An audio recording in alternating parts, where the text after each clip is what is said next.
Hello, everybody. Welcome back to my live stream. We are live stream, that is. We are worldwide on YouTube and Twitch tonight. Twitch.com/K6EGG. It's the first time going live on both, so I hope everything works out okay. It is the 7 p.m. here in Southern California. Just switched over. Today we're going to do some live streaming on 144.250. It's pretty much normal. I haven't been on for a couple days. I was at work, but it's good to be back on. I'll be on tonight and tomorrow night and possibly Saturday and Sunday. But anyways, I hope everybody's doing good, and don't forget to hit that subscribe button. Anybody new to the channel would love it if you jumped in and said hi in the chat. Also, if you're new, or if you're returning, it'll be great to hear from you. Right now, we'll get to some radio here on the 144.250 frequency here on upper sideband from Southern California. Kilowatt 6 Echo Golf Golf monitoring 144.250 upper sideband from the city of Chino.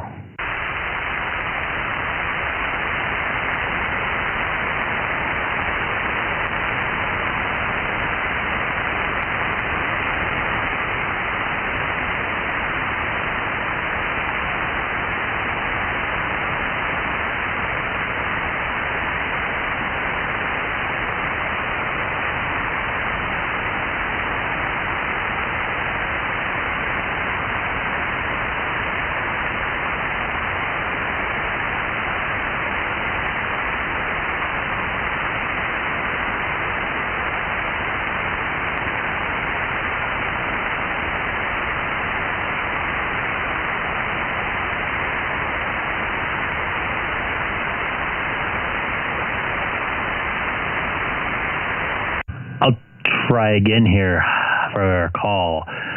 This is Greg, K6EGG, monitoring 144.250. Anybody out there on frequency?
Anybody on frequency? This is Greg, K6EGG, City of Chino. I don't know if I'm on frequency, but I'm on 2-meter sideband.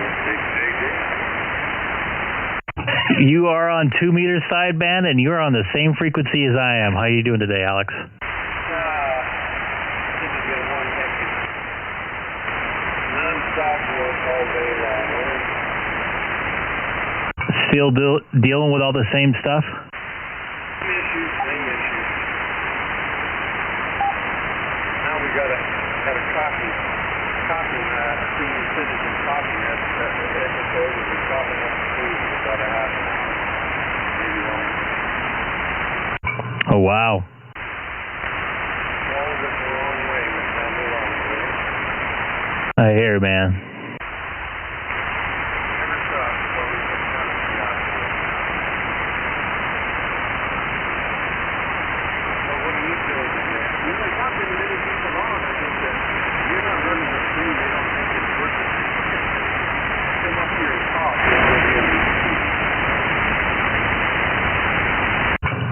Yeah, it's been quiet the last couple of weeks, actually, with me, and I was doing the stream. I'm doing it right now, but it has been quiet the last 3 or 4 weeks. But I think it's mainly because people are going out and doing stuff, and it's open right now, which will probably be closed here the next week or two. Oh, yeah, the new area.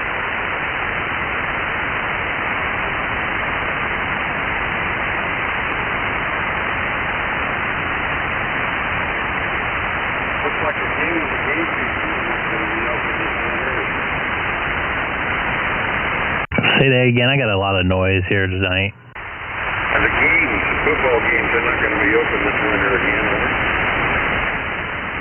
There is a very good possibility of that, or at minimum, limited capacity. Yeah.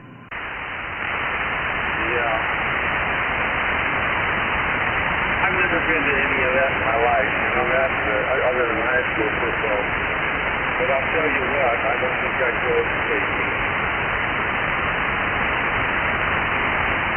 It's pretty expensive. Watch it on TV. It gives me a job. I don't watch any of it. I don't watch TV. I learn about archaeology and, all of the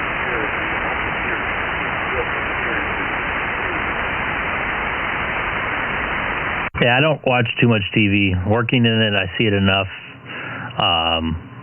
So every year I watch a lot less, and the next thing that's going to happen for me is probably getting rid of my cable. 'Cause I watch some over-the-air news a little bit, and that's pretty much it. Other than I watch Deadliest Catch every once in a while, but that's getting a little tired. Deadliest Catch? Yeah, Deadliest Catch, they're on the boats and up by Alaska getting crab. They're crab boats crabbing, I guess, up in Alaska, outside of, in the Bering Sea there. Oh, yeah, I've seen that. A couple guys go overboard. I've seen that. My mother liked the ice truckers. She really liked that one. I watched a little bit of that, and there was another one that was up in Canada, too. The Buffalo airplanes or something like that. It was the same type of thing as the ice truckers, but with delivery airplanes up in Canada. Yeah. No, I like the STOL, STOL aircraft, and they land out in the field like that. They go off to different places and all goods in and people and hunters. Yeah.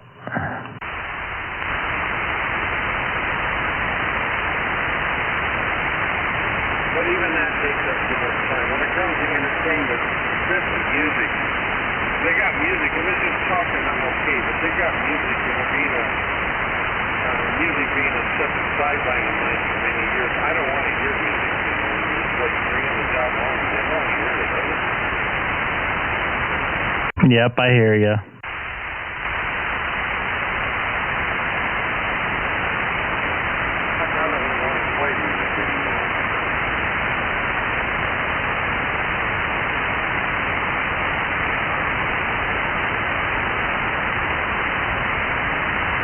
What happened to you? Well, they might be up on 1296, but they were experimenting. They might have found a spot up there they can walk off.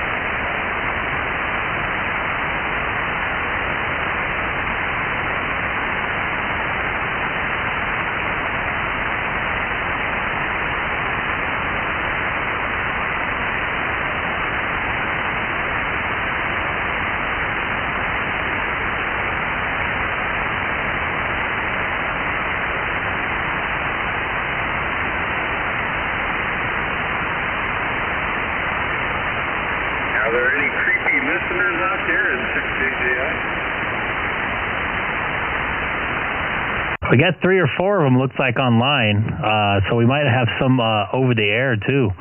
Don't be afraid to speak up and give us your call signs. This is Greg, K6EGG, City of Chino, 2 miles north of the beautiful Chino Airport.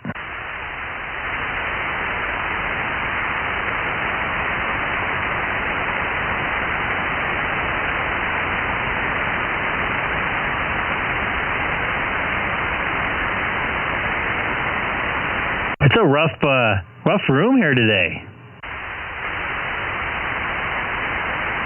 What was about it? Was it hot today, did you say? No, it's a rough room in this frequency tonight. There's nobody out here. No offense to you, because you're somebody, but it's really quiet. Were there people on last night? No, the last couple of nights I haven't been. I've been laying down and I fall asleep. So last night I laid down then I left it on about 7:30 to 8. I fell asleep till 9. Yeah, I had to work last night, and I got up early this morning to watch the Amazon guy. What's his name? Jeff Bezos launching that his version of SpaceX, Blue something or other, Blue Orion or whatever. Oh yeah, landed safely today and brought the little kid home and the old lady. It's pretty cool stuff, man. I'm a big space geek. I have my NASA hat on right now. I hope that opens the door in the future for people to go up there. I would love to go up there myself, although I'd probably be getting really badly sick. Well, it's probably too much money, man. It's ungodly amount of money to go do that.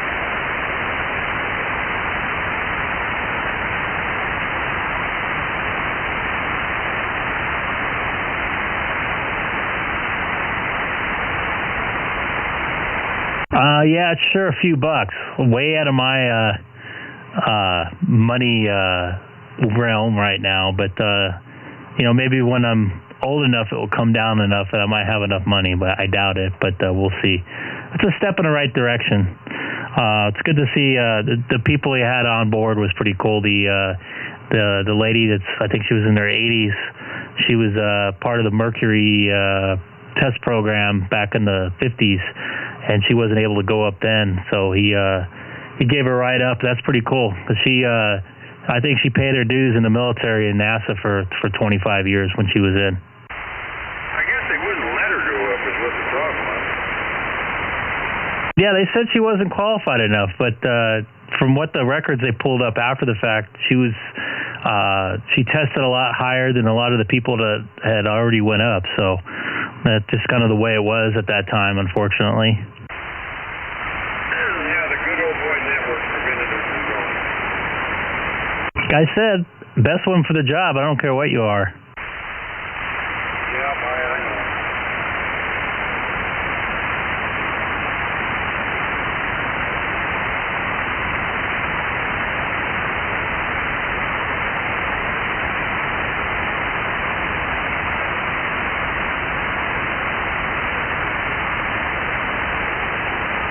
Looks like we got a fire out in Barstow, 20 to 30 acre, and it's growing fast, apparently. It's called a slash fire.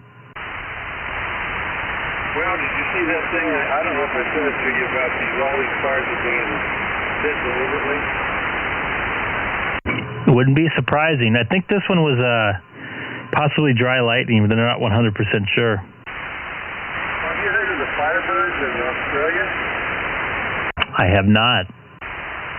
Yeah, there's a group of hawks and birds that are predators that see a fire that's started, and they'll fly 10 miles, 15 miles, pick up a stick that's burning and drop it in another place to scare out rodents from it. Interesting. That's one way to get rid of them. They're looking for to eat them. They don't care what kind of damage they do, but they're just scaring the room with rodents out of the bushes using fire as a weapon.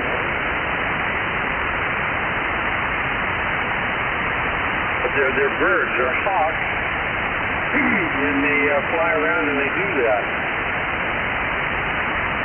Like over in Australia, they set a lot of fires. You Google that one or look up on YouTube. Yeah, I spent some time over there about actually almost 10 years to the day, almost about a month, 3 weeks or so. It's very dry there, and the climate, at least the area of the country that I was in, was very similar to Southern California. In fact, I was in Adelaide, which is in South Australia, and it was like almost exactly like San Diego weather, where the ocean meets the desert there. So very, very dry. Not a lot of moisture throughout the winter, too. Well, we've had this so much change. Go back over the weather record, but we didn't have people in politics setting fires.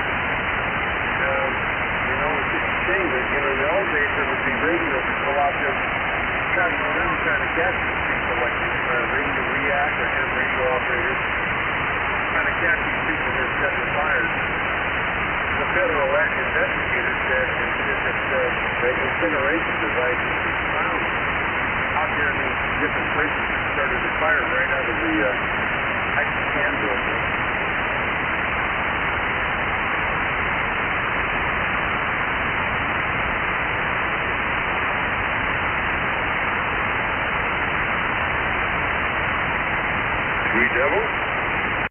No. I was looking at something online real quick. I was looking for the fire thing. Oh, the fire burn?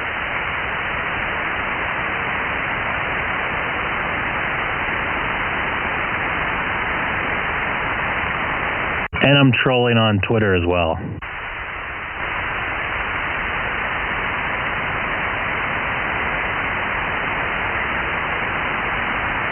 Well, they call them firehawks.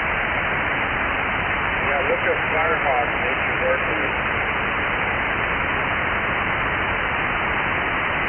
And it shows them, they got video of this stuff, and once you can put it in YouTube, and firehawk, and then it shows you the 3 different videos in one story. I wonder if somebody brought some of those birds that we did with. The one federal investigator said that they took his YouTube videos down, they didn't want that out.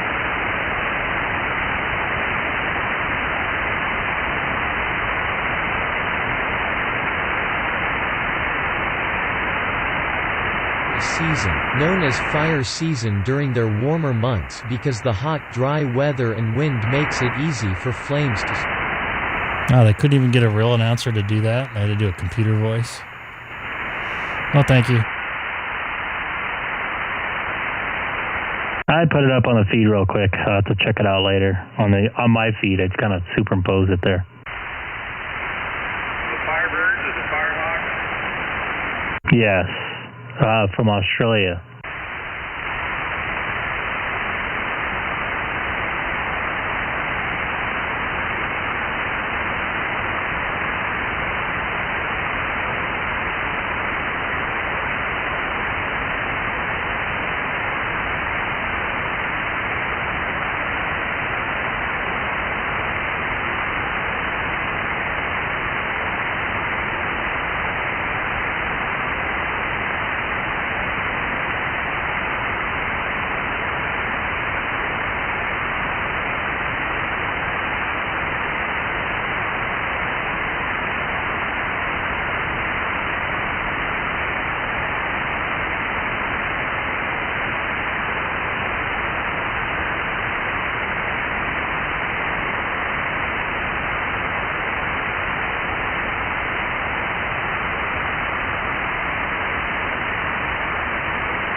Hello, anybody new to the stream? This is Greg, K6EGG. Don't forget to hit that subscribe button.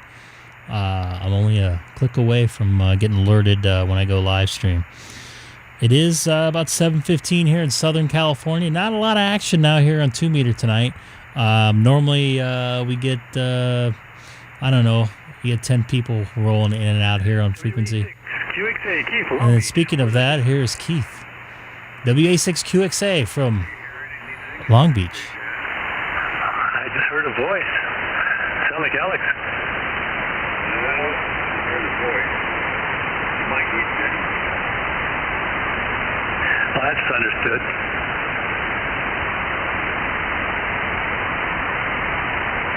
Well, what else is new? Nothing new. Same old thing. Got a little warm today, didn't it? Yeah. Heck yes, it did. It's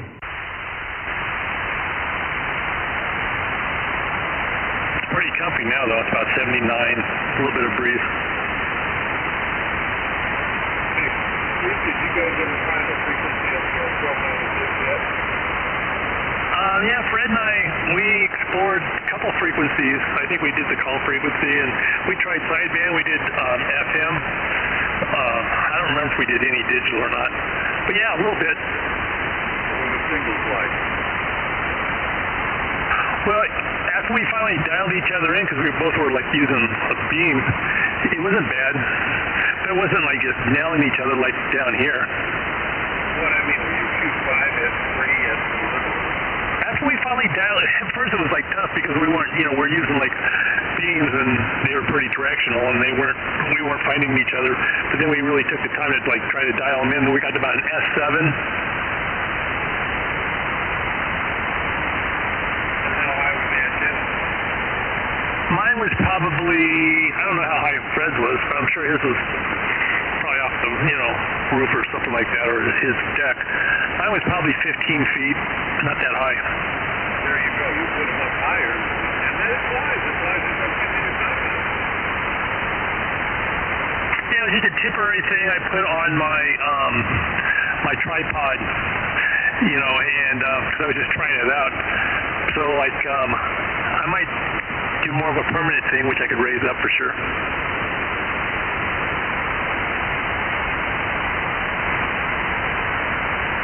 Is this your HF antenna? Say that again? Keith, it's Greg, K6EGG. Is that your HF antenna you just got? No, we're talking about we're talking about 1.2 meter antenna. Fred's loaning me one. Oh, cool deal. Yeah, we tried it out a couple weeks ago. He loaned me one because he wanted to get it going and get to experiment and stuff like that because nobody else was doing it. We did it one time on a Saturday for a little while, but haven't done it since. But it's pretty deadsville up there. We gotta get other people involved, otherwise there's nothing to do. You got to go on the net. That's all I need is another net, huh? Well, to find out who's out there, you don't have to talk to them. Oh, okay. Yeah, that's a good idea. Maybe try it out sometime. Like they say, build it and they will come. That's kind of what happened here, huh? Right, you got to do the same thing. Now you're regretting it, right? I'm regretting it? Yeah, too many questions. It's not quiet anymore here. It's like what? I said it's not quiet here any longer. No, but it was about 3 or 4 days before. I guess everybody found something else to do. Yeah, I think it's just summertime, where people are out and about and this, that, and the other. Anyway, Greg, what's going on with you? Not much. Enjoying the night off. I had to work this morning and early this afternoon, so on the way home I stopped and had dinner with my wife. What about you? Oh, yeah, that's nice. Yeah, not a whole lot. What's your work week? Do you work tomorrow? Nothing tomorrow. I work Thursday, Friday, Saturday. Very early on Sunday. Sorry. Yeah, Thursday, Friday, Saturday, Sunday. I work very early on Sunday. I have Monday off, and I have maybe 10 days in a row or something like that after that. All right, so kind of average work, right? Yeah, it's a little above average. I was off for a while. Starting the 27th, I have 12 days in a row. Then I have 7 days off. Then I have another 10 days in a row. Then 8 days off. So it's kind of like feast or famine for the next couple weeks. Okay. Well, this weekend I'm going to Vegas for a couple days, and I get back. And the following weekend I'm going to be up in Big Bear for a week. Nice. Maybe you can tune in. Well, I know that a couple things I can do. And then I'm a repeater guy, but there's a loud repeater at Big Bear that I guess hit, and maybe digital, but I don't know if I can talk to you guys from a little mobile antenna down here on sideband. Probably not. Maybe are you bringing your car up there? I'll probably bring my wife's SUV. So you won't have your car set up, basically. That's what I'm asking, right? My stuff, I don't know if I'll have it going while I'm actually driving. My wife's really not into it, so I don't want to bore her to tears. But I'll have it up there, and then let's say I go out for a couple hours on my own to go find a cliff or something. I could do that, I guess. Yeah, let me know if I'm available. I'd love to see how you sound. We can go up to 5.2 or something like that, or down here. I know Eric up in Sugarloaf, he makes it down here, but he's not super loud, and he's on, base stations, so I really don't think I'm going to be able to talk down here off of a mobile unit. Well, he's back towards into the city. If you're on a ridge or something, where you can see out, that's probably your best bet to go, so you get the maximum, output, so you're not blocked by any trees or anything. The pine needles up there will eat your signal away like nothing.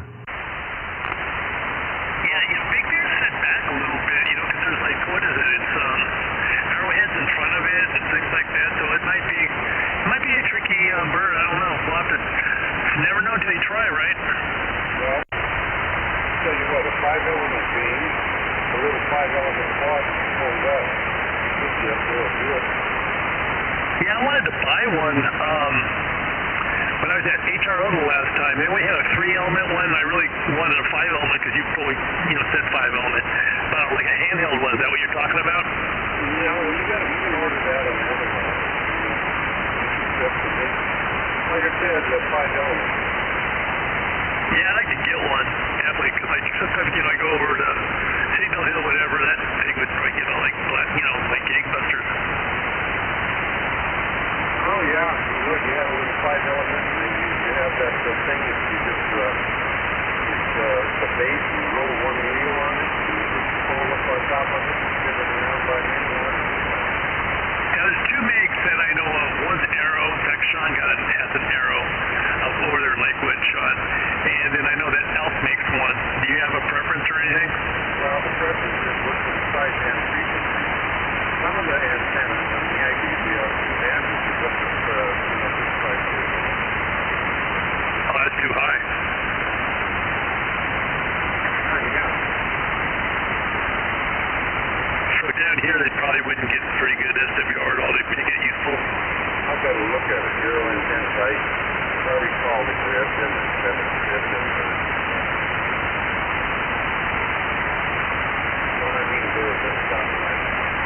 Yeah. This guy that Greg and I met this past weekend, he was really into satellite. What was his name? His name was David, wasn't it?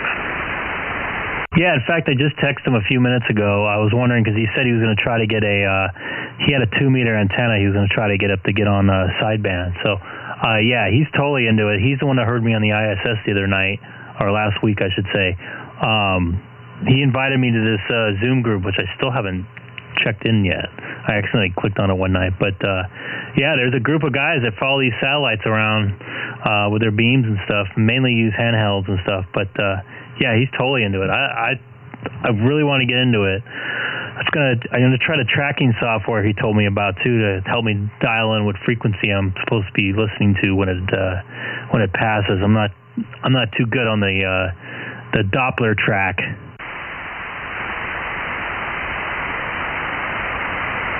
Did you watch the Space Voyage this morning?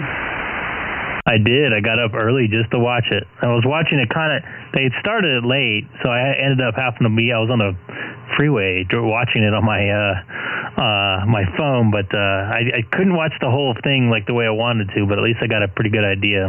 It's pretty cool stuff. Alex, we were just talking about it, so he had a good group of people up there to go up there the first time. Yeah, I watched it. It was pretty cool. And I'm not really even into that stuff. Yeah, some people are saying, oh, he's not an astronaut. It's like, you strapped yourself on top of a bomb, being shot 20 miles, or was it 50 miles into the air. That qualifies as being an astronaut. Yeah, even if you're up in the air for 5 minutes, you're an astronaut. Hey, Steve? Yes? I just looked at the 50-watt rating. I wouldn't suggest that. I mean, I don't know why they're making it low power. Why you're just regulating everybody's power down. And that's the diamond antenna, the 5-element sideband. Oh, diamond makes it? It's probably because it's like mainly a low power soda action, right? Well, no, there's no reason to make it low power. It just doesn't cost anymore to make it 1,000 watts capable. Or at least a couple hundred watts, right? That's right. Okay, well then that's probably not the best choice in the world. Although my 2-meter rig, my 7100 only puts out 50 watts on 2-meter anyway. Now that you get to the edge, I don't know what you're doing in that. Just fine. Also, you know, yeah, if I wanted to hook up my linear, then it'd be just too, I'd burn it up. Good stuff, I think. Let me look it up. Also look up Elk in, what was the other company I said just a minute ago? I forget. Diamond? No, not Diamond. Square? I just said it a few minutes ago too. There's Elk in, Arrow. Yeah, I just looked it up. They're all for FM. Oh, forget that.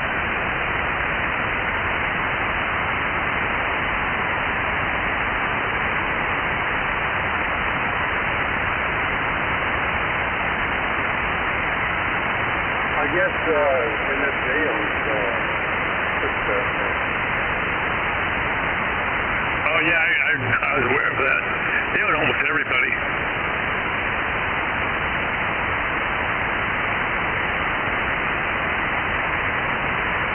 The guy that I was telling you about that got that 10240 antenna, actually it's a 20-meter antenna, he got the MFJ. I think the piece, it's really not that great of an antenna.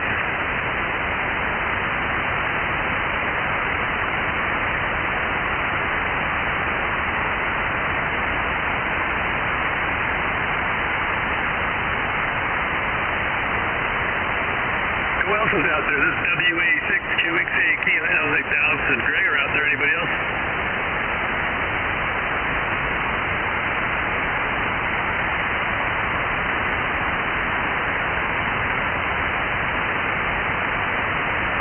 Yeah, sounds like full slow. Okay, here's one. Now, 4-element is only $159. The MFJ, which is a good craft, it's going to be a standard. It's 1.5 kilowatts and it's $159. 159 kilowatt. What was that again? It'll handle 1.5 kilowatts. 1,000.5 kilowatts. It's called an A124 2-meter antenna. Oh wow, that's pretty powerful.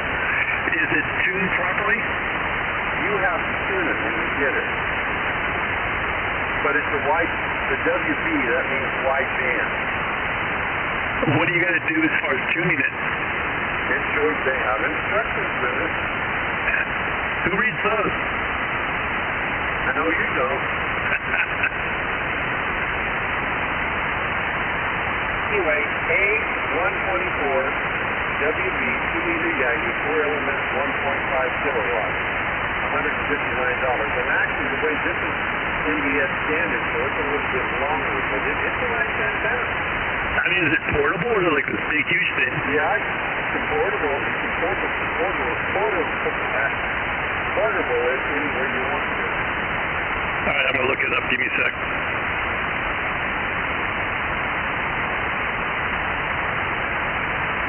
Model A124, was it? Model A124WG, white band.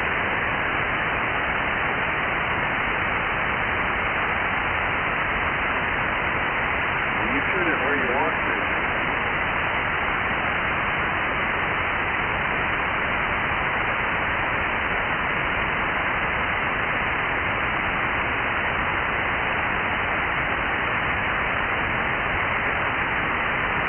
A124WG. That's only, I would suggest that one, but that's about it.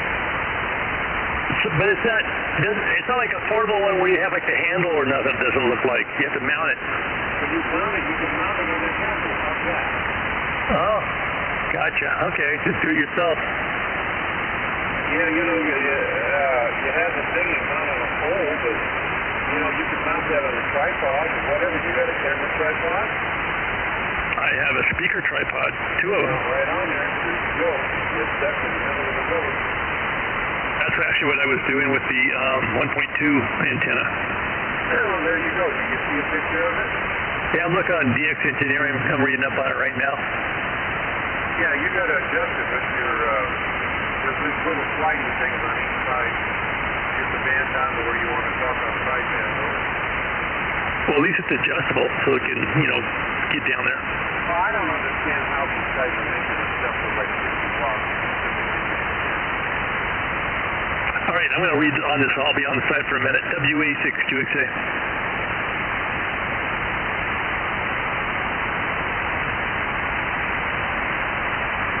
Greg, are you still there? Yes, sir. Go ahead, caller. Oh, well, this is N6EGG. If you look up this same antenna, if you got 2 of those, you could use this for satellite and get your power divider. And you have a little tripod in the backyard, and you can work satellite with these things, though. What's the model again? It's an A124WB 2-meter Yagi, 4-element, 1.5 kilowatts. It'll handle 1.5 kilowatts, over. It's $159. If you got 2 of them, then you got the tube of 432, and it's got 2 power dividers, and it's got the elevation and rotor and all of that. You can do satellites in the backyard about 10 feet off the ground, or not even. You can do it 6 feet off the ground. Who's going to run a kilowatt in 2 meters, though?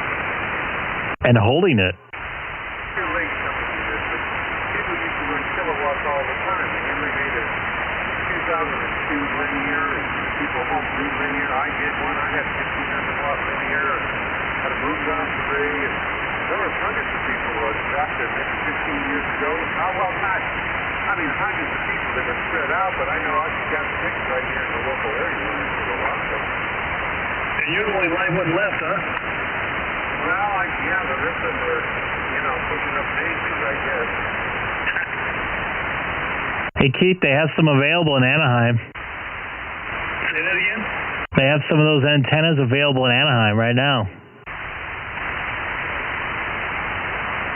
I'm thinking of, is this the same one that you were talking about earlier? Alex, the A144S5 by Diamond, it puts out 100 watts. It's only $70. It's a 5-element. Well, you do as you choose. If you put 100 watts to it, if you're at home.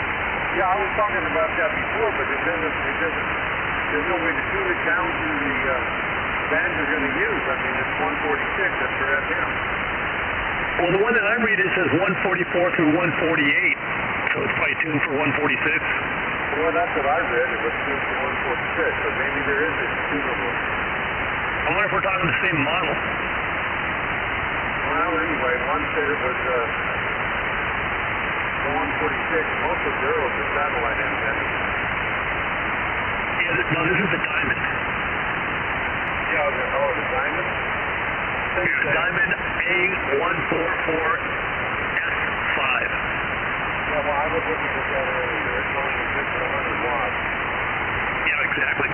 But that's more than much. That's more than the power I can put in unless I use my linear, which is about 165. Okay, let's say you want to come home. You want to put the antenna off.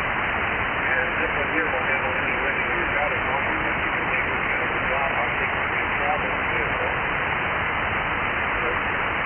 That's a good point. All right, go ahead. Greg, would you say that the AS, let's see here, did you say the A124WB was at Anaheim? Yes, that's what the HRO site said. Oh, there you go. What we got, Keith? I'm listening. You buy Diamond, and it's only good for 100 watts. You can blow that thing. Okay, don't bring it over to the picture. I'll give it to you. I'll donate it to you. No, I don't want it. I told you, Keith, you won't keep it. Don't bring it over here to the picture. I don't want it.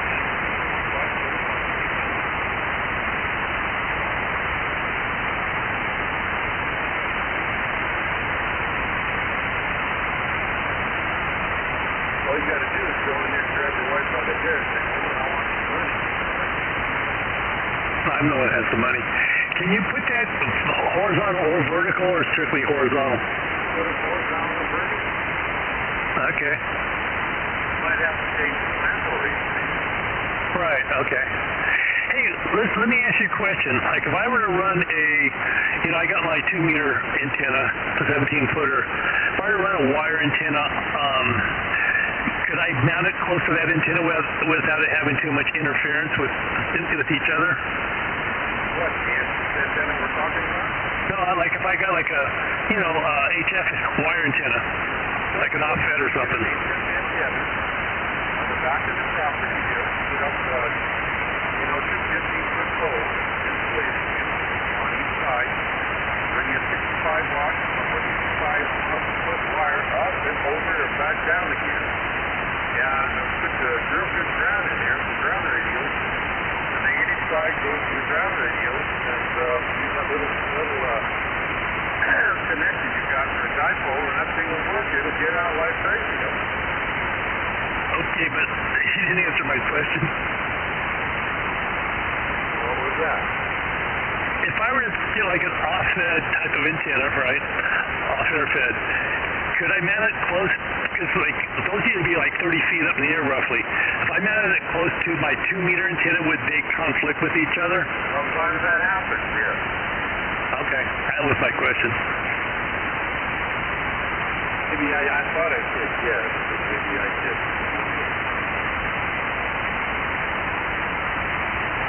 And maybe I'm getting hard of hearing. Okay, well, what do you call it? Did you find an antenna you buy? Don't buy an antenna that goes to 40 meters. Make sure you get one of these things. Right now, you go on that thing, the 80 meters is being jammed, and everybody's hearing it all over. I mean, 40 meters is being jammed in Cuba. Is that going to be long term? Put that away. They're rebelling in Cuba. They want your money. If the propagation is not working from here to Cuba, it doesn't bother us. It doesn't affect us, though, right? Hey, it's working from here to San Francisco. It does probably, yeah. You can hear it all across the West Coast here. No problem. I mean, yeah, so remember how to use that SDR program? What SDR program? Oh, yeah. I haven't done this since that one time. I need to get back up to doing that. That was a cool program. So you just go there and click on it and set the radio up. You go to all these stations. You can hear it. They're jamming all over.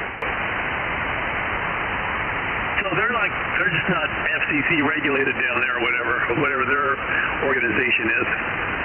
No, the Communist Party does not honor anything the FCC does. Yeah, but their own agency, don't they have an own agency that kind of polices that? That's called the Communist Party. Don't talk with them. Are they the actual ones jamming or like private parties? No, it's the Communist Party jamming everybody trying to talk out of Cuba. Oh, I hear you. Communist government, the ones that want to restrict freedom. So like Nancy Pelosi and the rest of those people. Liberal left.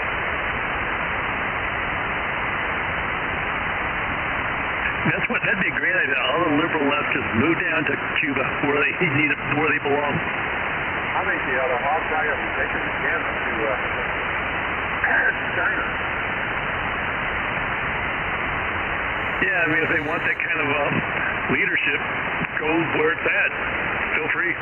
Hey, Alex. Alex, you didn't say China right. It's China. China. Okay, take them to China. China. And for those watching on my stream right now, I'm going to bring up Alex. That same Alex we're talking to right now. This is Alex. I gotta go check on the thing. Thanks for the warning. Seem to have lost my audio here from this. I'll be right back. Check. What happened to Alex here?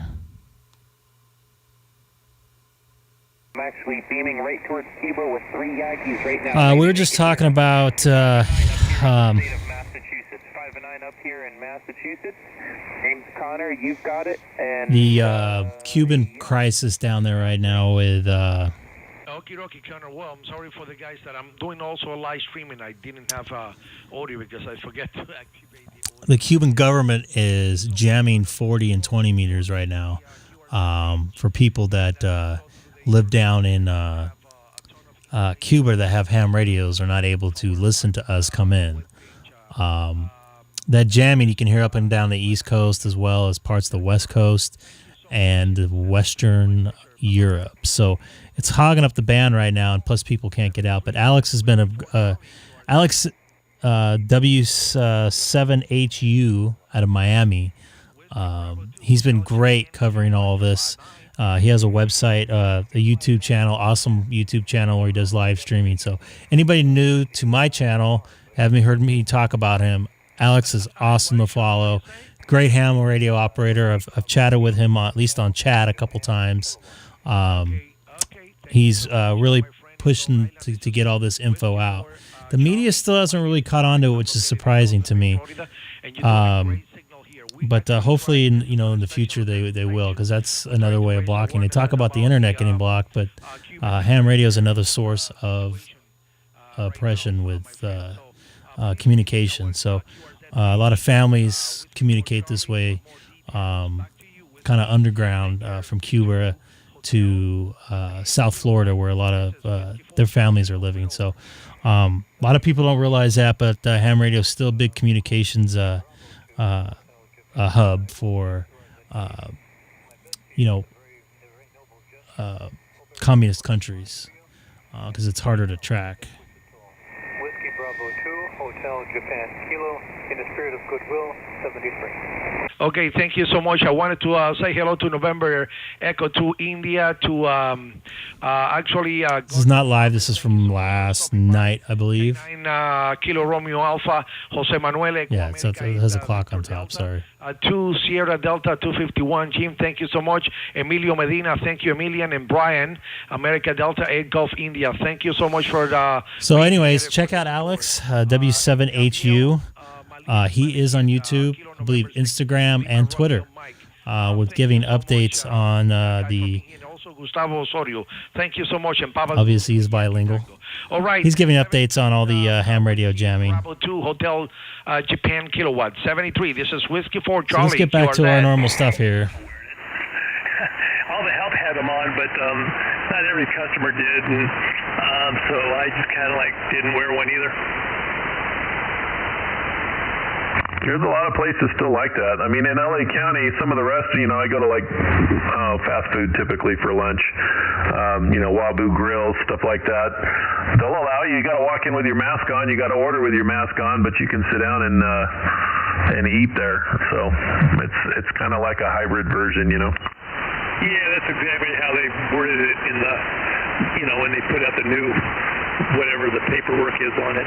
Now, I was at this place called what's it called? Oh, it's a food court here in Long Beach over by the airport. Why can't I think of the name of it? It's pretty cool. It's pretty hip, one of those kind of places. And so I was there yesterday with a friend having lunch, and I asked, do you have to wear the mask? He says, all employees do, but it's your decision as far as the customer side. I said, okay, well, I ain't wearing it. Yep, that's cool. What else is going on? Was that Greg I heard saying he was going to be right back? Yeah, Greg and hang on, I got a phone call. And Alex, 1 second. Hey, Alex. I'm back. I was on the stream showing some of the Cuban stuff to a couple of the viewers that were kind of new. Oh, right on. There's a guy out of Miami, W7HU Alex. He's been kind of tracking all the the jamming and kind of relaying messages out of Cuba when the ban conditions are good enough and people are able to QSY to a better frequency that's not jammed.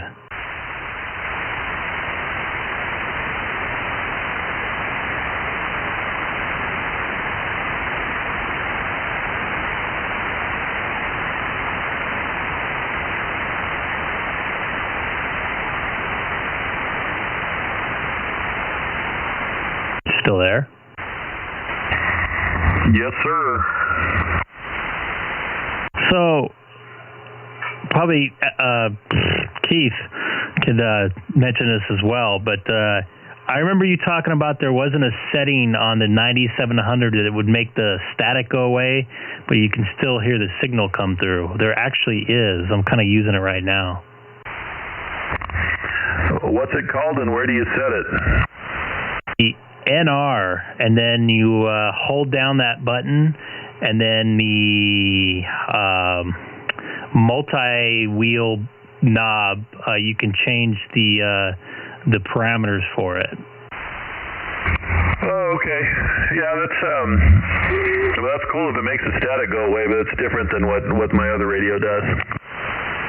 Yeah, I still don't think it's the exact same one, but it kind of gets almost the same through it. I think it does it mainly by filtering, though.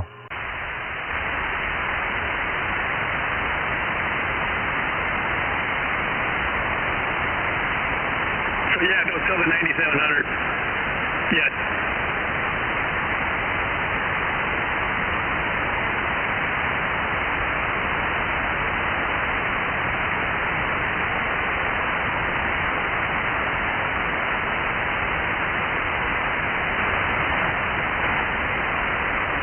No, I think that one will be a keeper, even though it's mostly a boat anchor. That's an expensive boat anchor.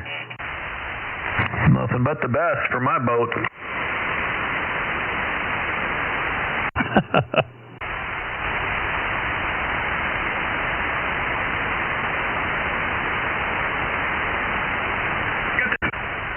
Now to your truck, I guess it is, don't you?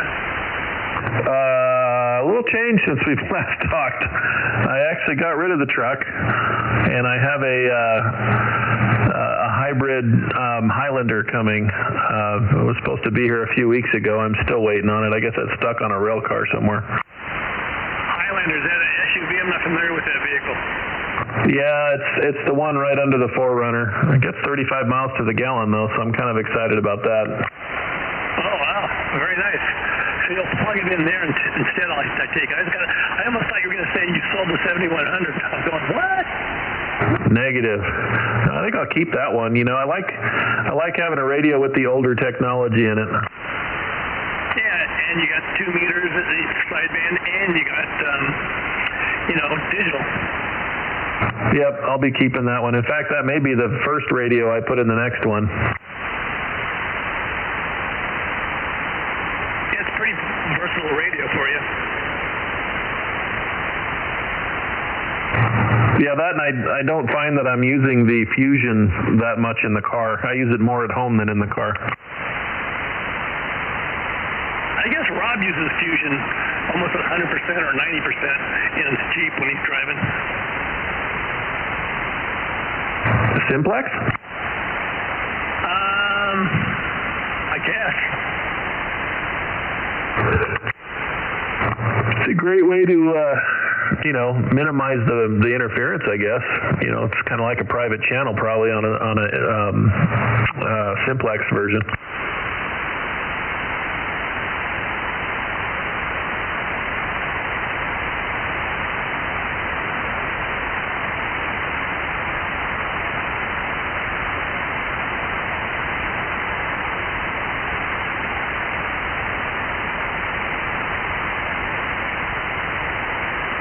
Is this the first you've been on this week? I haven't been on for a while. I mean, I've turned the radio on a few times to see if anyone was talking, but for the most part, yeah. I mean, it's been at least a week. Oh, yeah. It's been kind of slow, you're right. Yeah, because Greg and I went to the swap meet last Saturday. Yeah, and I realized I forgot about that Saturday night. I looked at my wife and went, oh, my gosh, I forgot all about the swap meet. That's all right. There'll be another one. Yeah, I'll have to. If I would have got on the radio Friday night, then it would have been a no-brainer. Obviously, I would have remembered and it would have happened because there was nothing stopping me from going. I just totally spaced on it. The actual highlight of the swap meet was having breakfast over at Cable Airport. Which airport? Cable Airport in Upland. Was it good? Pretty good, and it was like right there on the runway, basically. So it was very, something to do, something to watch while you're eating. It was pretty cool. It was a nice day too, nice morning where the foothills were pretty clear and all that kind of stuff. So it was nice. Right on. I gotta say though, the breakfast was all right. Pretty good, but it doesn't compare to Flo's. Flo's isn't bad. Yeah, if you want the old style country breakfast, Flo's is the place to be.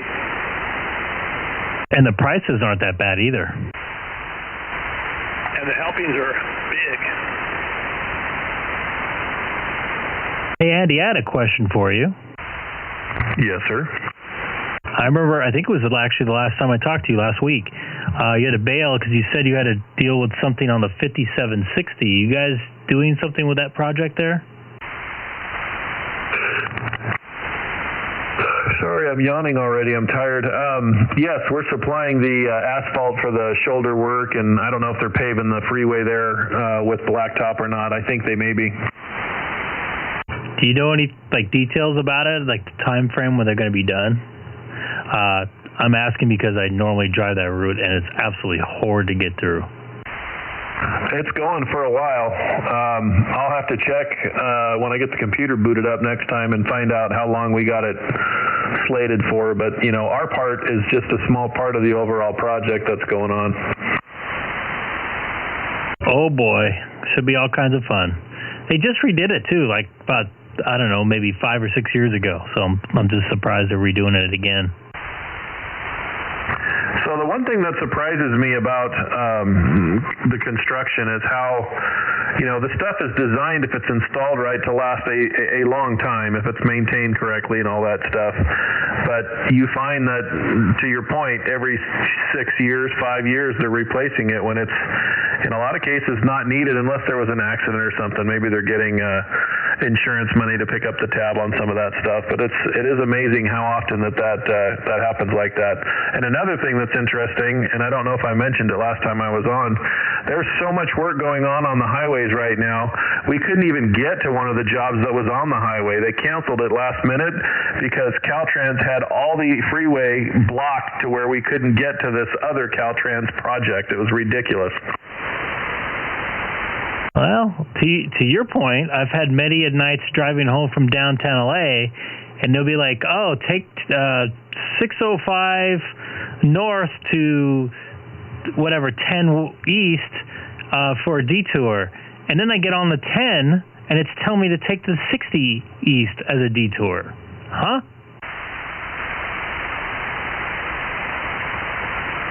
Yeah, welcome to the wonderful world of chaos. It's like pointing in both directions there. It's pretty crazy, but I guess that's how it is. Normally I don't hit a lot of traffic at night, but I have to deal with a lot of road construction, so it could take as long or longer to get home. I've had a few nights where I left downtown LA, like 11:30 and not gotten home till almost 2 a.m. Ouch. Yeah, it could get pretty nasty.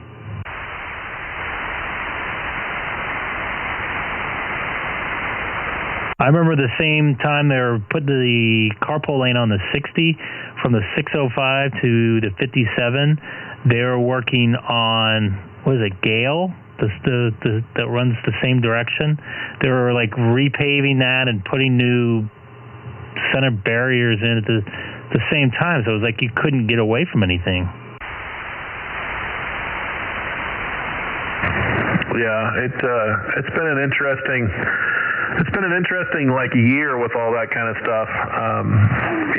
They've got every off-ramp listed on the 15 freeway from Lake Elsinore all the way through Mariloma. Both sides of the freeway listed as closed, and nobody does anything about it. It's totally not right to do that, and the cities usually complain and say, hey, you're only supposed to pick the ones that you're going to do with maybe a few extras if something goes wrong that you move to. And they're letting contractors literally claim that they can close any of the off-ramps from Elsinore to Mariloma. Oh, wow. Are those subcontracted out, or are they actually Caltrans? Oh, it's all Caltrans asks for the bids from the contractor, so yeah, it's all subbed out, or not subbed out, but bid work, and then the people who win it usually sub it out to the various different parts.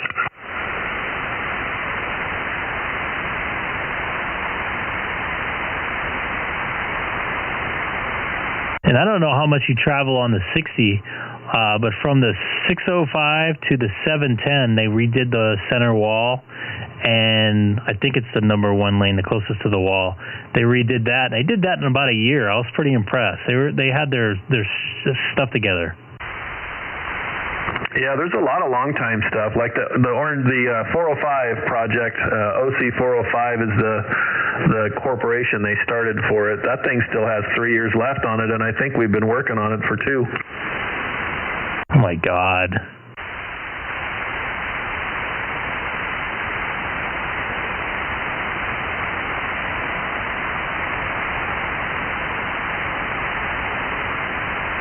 I can get irritated, excuse me, driving on the freeways during construction. I just wish when the COVID stuff was going on, they could have just hammered out a bunch of the overpasses and whatever else they were going to do.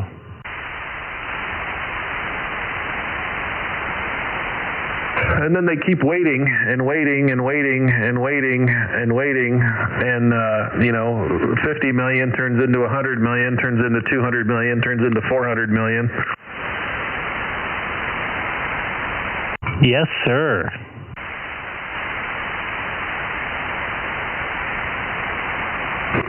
But hey, your tax dollars at work, right?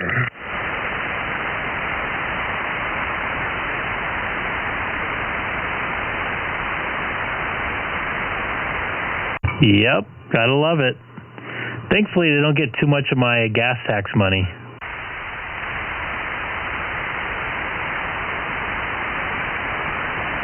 I was looking for a plug-in SUV, and unless I wait a little bit, I don't see it happening.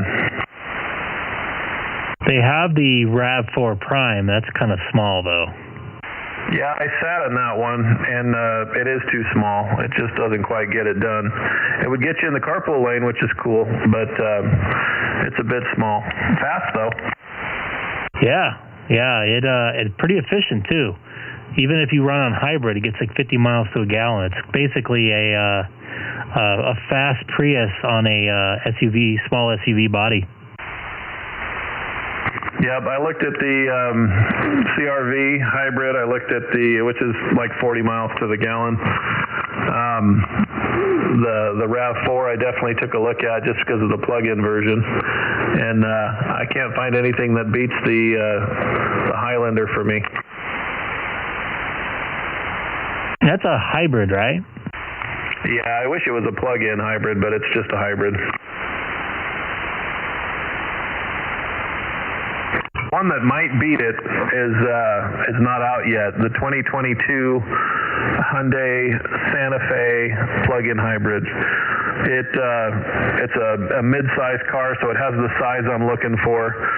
But they don't even know when they're going to come in. They said it might even be next year before they hit the ground because of all the shortages. Yeah, it's going to be scary trying to buy a new car next year. At least that's my plan, is to buy. I was actually looking at that RAV4 for my wife, because we don't need anything too big. We're not towing anything either, so. But I'm concerned about prices in the next year or so. It's got to blow over within the next year, don't you think? I would hope, but they might like having those higher prices so they can make a little more profit too. So it's definitely not going to go back to where it was. Yeah, it's pretty sad when, a good deal is MSRP.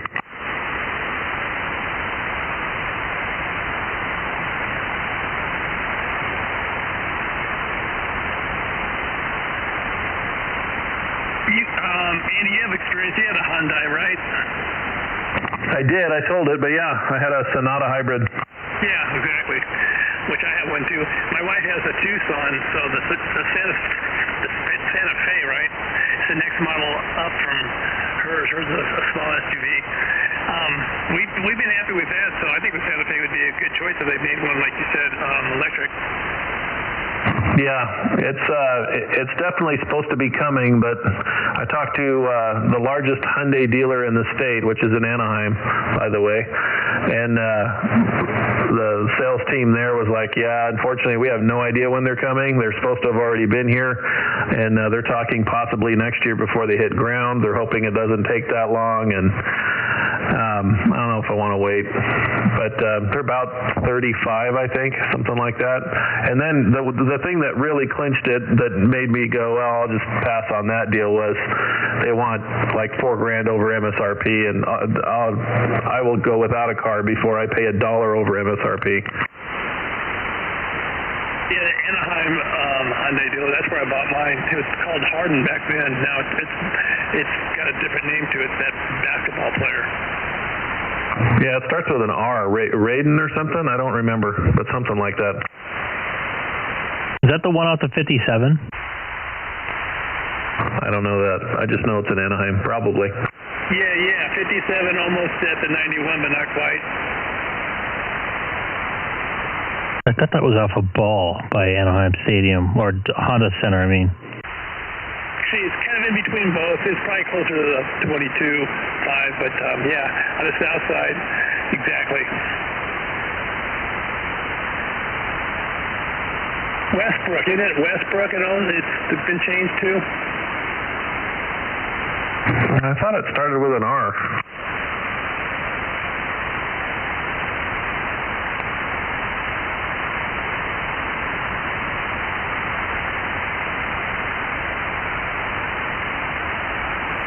Russell Westbrook Hyundai of Anaheim.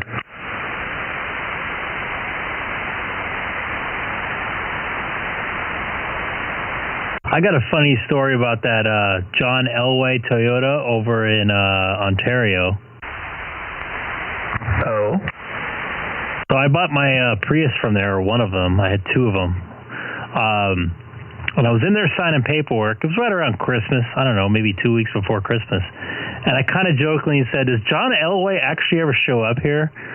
And he's like, yeah, he's in the back. We're doing a Christmas party later tonight. I'm like, really? And he came walking out. I was fairly surprised. That's cool. I guess he's, from what I hear, he's pretty hands-on, and everybody seemed to love him there. He's like really, like, you know, wants to know what's going on and make things efficient. And I had a really good experience at that dealership too. So I had a pretty good experience at the I think it's called Larry Miller Toyota in Corona with my truck, you know, where they weren't marking it up over MSRP, and, you know, I got a pretty good deal on the truck. But they don't want a deal right now. The cars are so scarce, and you can't blame them. I mean, they've got bills to pay, and there's only so many cars, so they want to get as much as they can for them. But I still can't bring myself to paying that. That's crazy. Yeah, they're not pushing the volume like they used to, as far as I'm reading here. What seems to be a common denominator is the dealerships are getting about 10% of what they normally get from deliveries. Oh, wow. And, you know, without poking and prodding, I've had probably 3 different dealerships give me that same number. And I don't think they're BSing at all, because I know there's a Chevy dealer on Central over by my house in Chino. I forget the name of it, but all they have is a couple trucks and like a bunch of plug-in Chevy Bolts. So that's, yeah, I get it.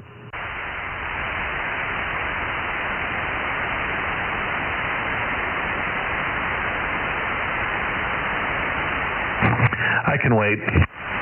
I can too. Although I'm almost thinking about selling my wife's car just so I can make a few extra bucks off it and just pocket the money and, you know, maybe get a little crappy little thing to get her going for the next, you know, couple months.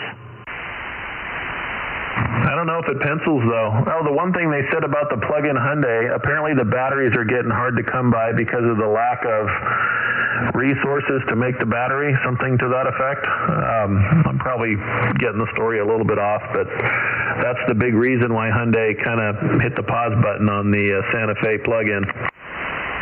You are 100% accurate. It's something to do with the nickel. Tesla's having the same problem. If you order a Tesla Model 3 right now, it could take up to 16 weeks to get it. That doesn't sound horrible. My buddy ordered his like last year or a year and a half ago, whatever it was, and he got it within, I think, like 4.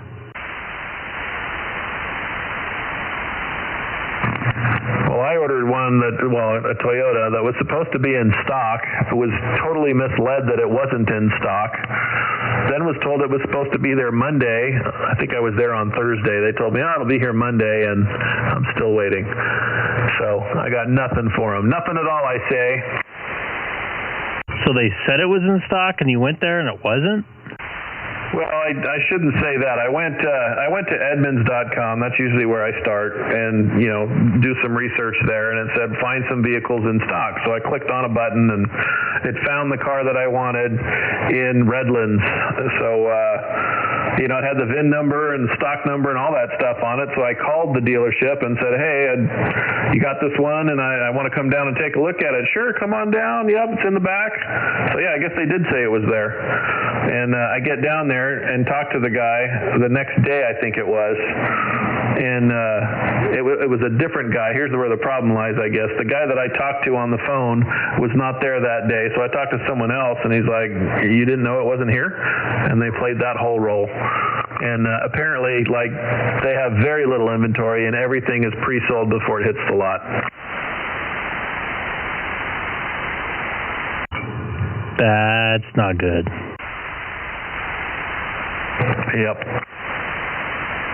So I ended up committing to this one that they had coming on, quote unquote Monday. And the reality is I've been trying to find a better deal or a better solution or anything that made sense since, and like a pit bull, and I'm not finding anything. So I'm kind of hoping it comes in and they don't say, you know what, we decided we want $4,000 more. Have you got to test drive it to see if you fit in it? I drove a gas-powered one, but yeah, it's a very comfortable car. Okay, well that's good enough, yeah. You said you sold your truck already? Yeah, I was supposed to trade it in, but I didn't want to make another payment on it, and it was fine for the first week and a half or so, and then I was like, well, gosh, I'm going to have to make a payment here pretty soon. I went down to CarMax. They offered me the same thing the other dealer gave me, so I just sold it, and now I'm driving my Jeep around.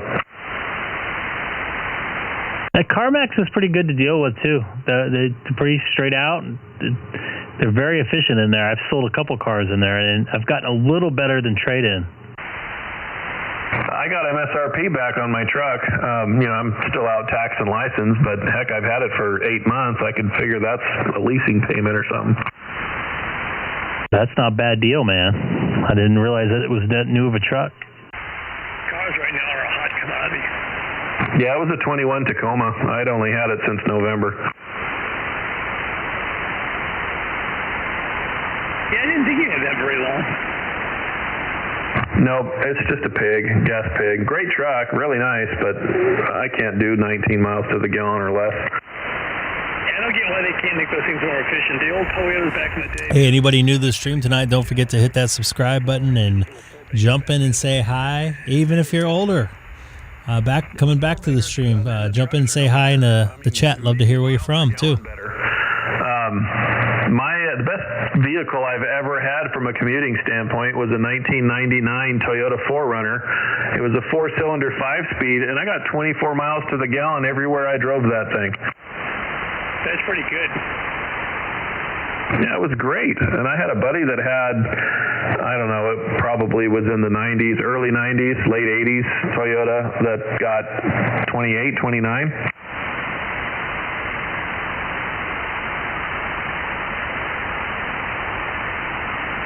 I mean, full-size pickups are getting that these days, the low 20s. Right. I could have bought I wouldn't have the resale, I guess, but a Dodge Ram full-size truck with the V6 actually claims to get about 2 miles per gallon better than what the Tacoma was actually getting. The Tacoma was supposed to get 22, I think, on average. 19 city, 24 highway for a 22 average. And a buddy of mine that actually owns a Ram is actually getting 22. What do you use to tow your trailer? I have a Ram, the one I took to breakfast the other day. I don't know if I even saw it. It's just a 2500. Okay, that's the mid-size one, right? As far as the, like a 3/4 ton or is it a full ton? Yeah, it's a 3/4. Is it diesel? Yes. Oh, yeah. It's got some power. Oh yeah, the thing's a beast. And you know what? It does good on fuel too. If I was driving that to work, I get about 20. So it's as good or better that the 4Runner or the Tacoma was. That's nuts. Is that the Cummins engine? Yeah, it's a 6.7, I think, liter. Okay, yeah. Those are nice. It pulls great, man. It really is a nice truck for that.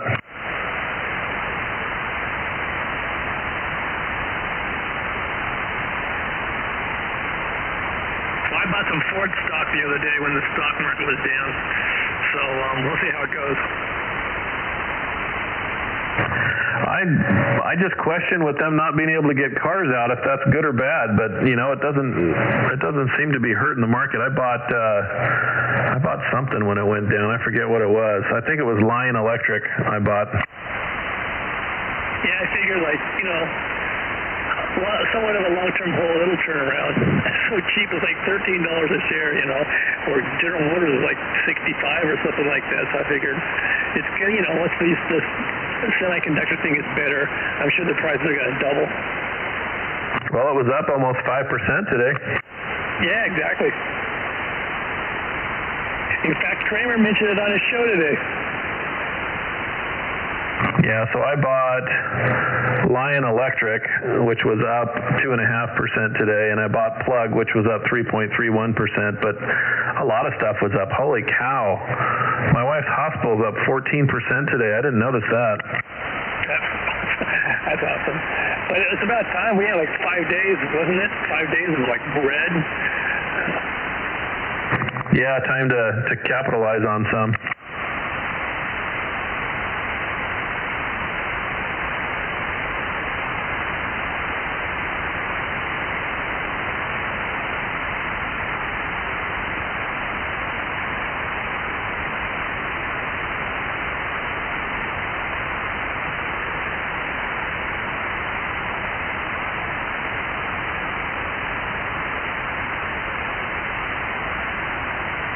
And NVIDIA had the 4-to-1 split.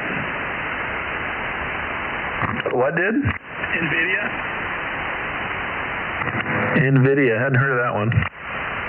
Yeah, you have. One of the biggest semiconductors out there.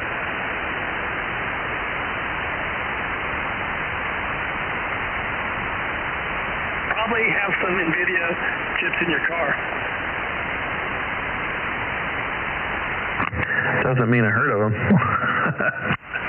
Yeah, they're big time. Are you into gaming at all? No, not at all. Yeah, me neither. They're big time in that. That's one of their specialties in AI and cars and stuff. Right on. Today was a good day in stock, but I don't expect that to sustain.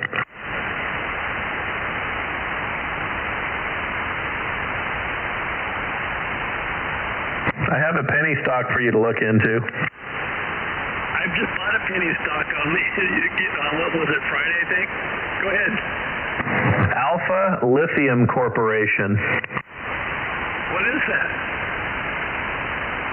So I guess a group of people that are in the lithium mining business got together and started this deal. And they just successfully pulled out lithium from an area that is mined within the same area that all the billion-dollar lithium companies are located. So I guess they got some sort of mining rights, and they started mining for testing at this point, but they might be a real player someday. I mean, a lot of risk here, a lot of risk.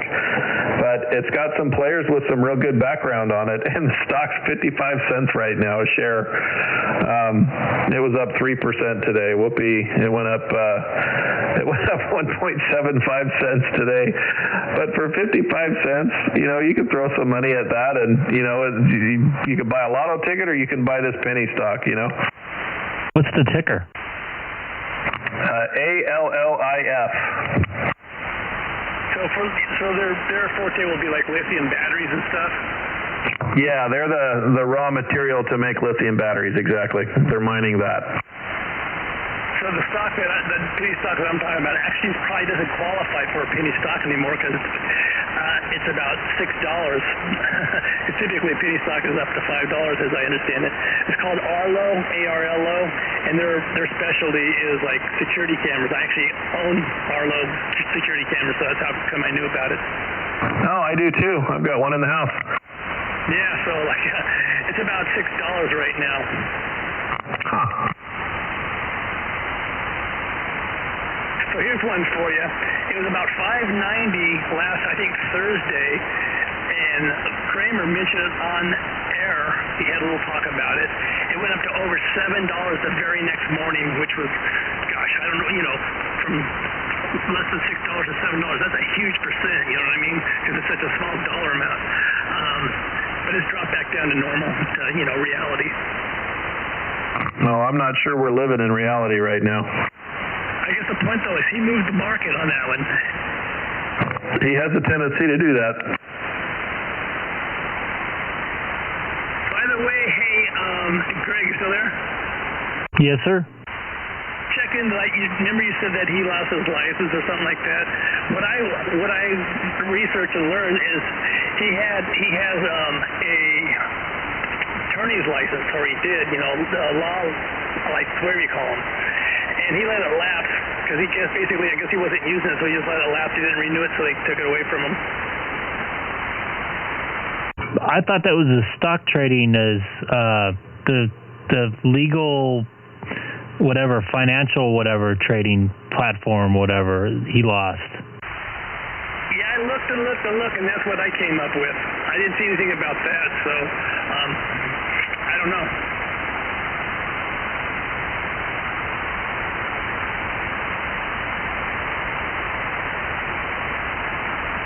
The bar exam, you know, that's what I was trying to think of, yeah. He went to law school and got it, and like he got his, whatever it is, the bar, you know, and he only kept it for a couple of years and let it lapse.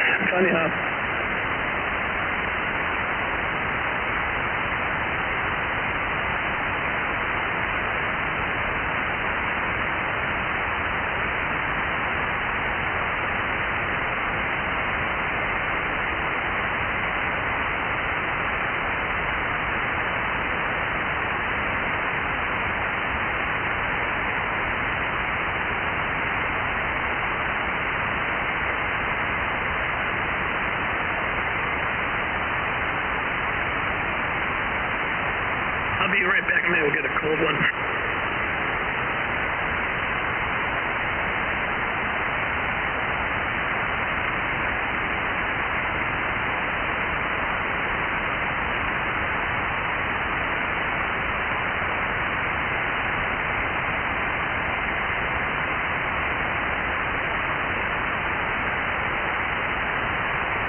could always buy a Bentley Bentayga hybrid. Gets 46 mile per gallon equivalent. What's that, for like 200K? Yeah, it's just money, right?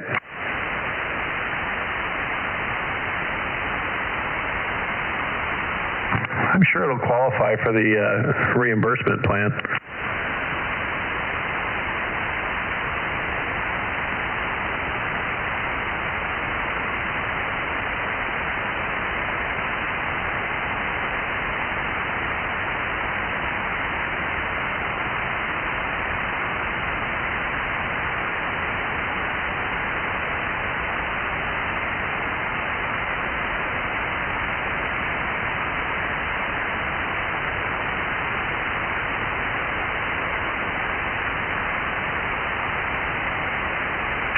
Much better.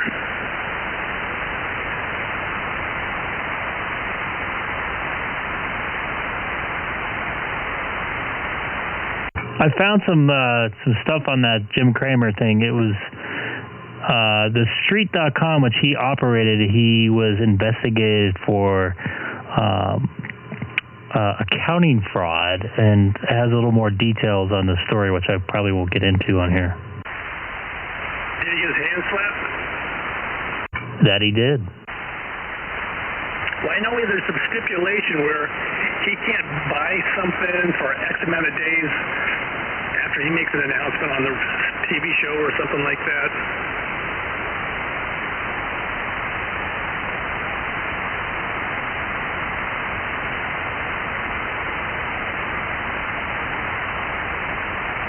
Actually, he was investigated a couple times.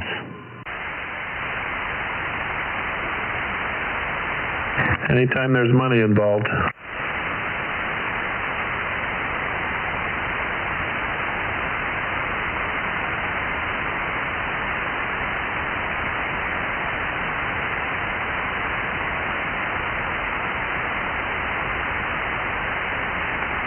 I know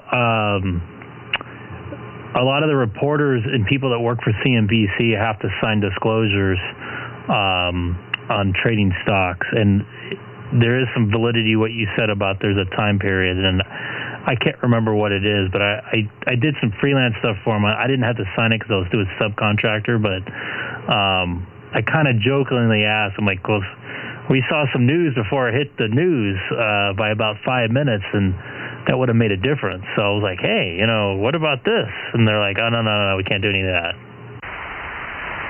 Interesting.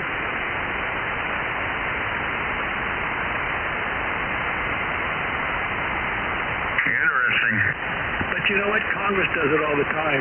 They don't get their hands slapped. Because it's called insight trading, not insider trading. Hello, Fred. Hello. Hey, Fred. How's it going? K6OS. WA6, QXA, Long Beach. K6OS, down here by the stagecoach. AJ6BE, Norco, Horsetown. Horsetown, there we go, Norco, Horsetown. How long have you lived in Norco for? About 9 years. Okay.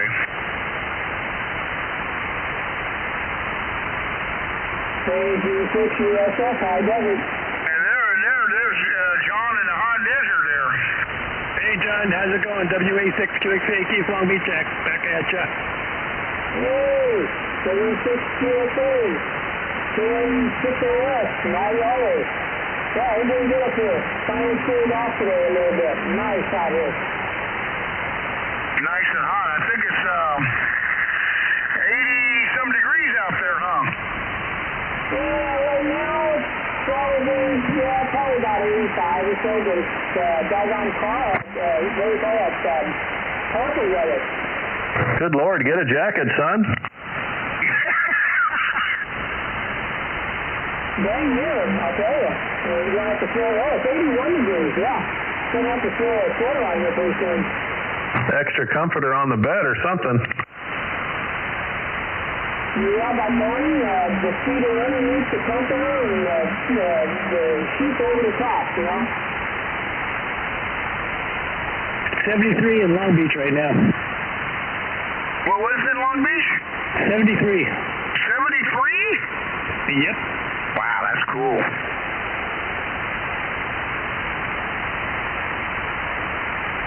Yeah, it's almost time to start a fire. Hey, Fred, did you hear about that guy climbing up the Knott's Berry Farm ride the other day? Oh, somebody was telling me about it. Was that you trying to put an antenna up there? Get your hands slapped? Well, they stopped me. You would have had some good coverage up there. Yeah. Call it the Fred Remote Base.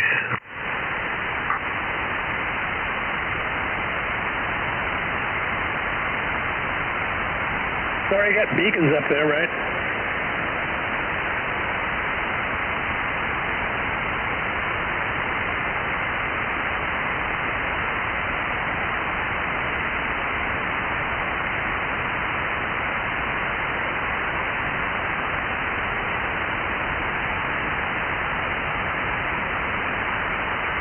Yeah. Amazing.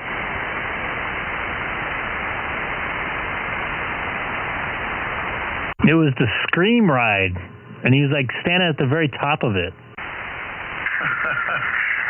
think the guy was a little touched. I would at least brought an HT with me.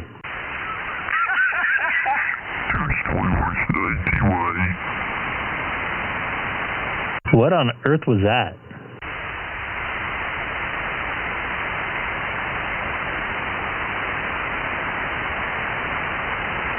Y'all hear that?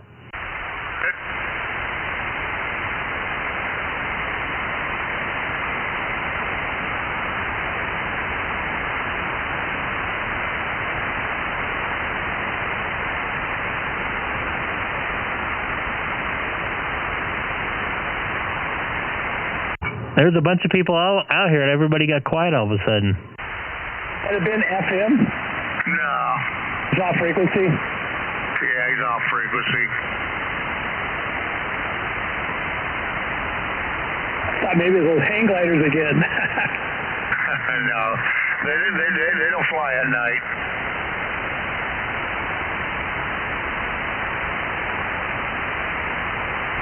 Those guys are nuts, but they're not that crazy.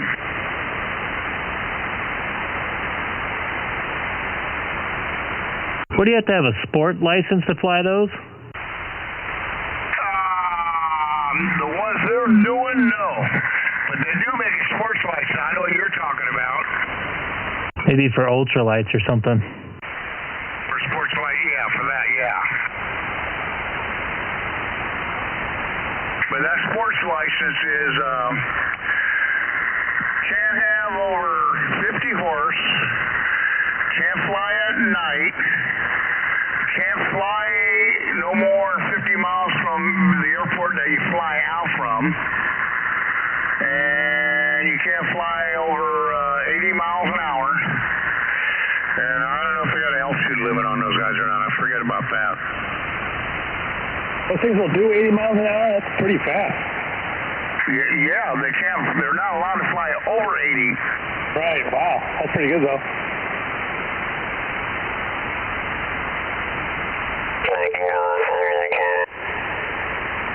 Sounds like these are tucking in a robot.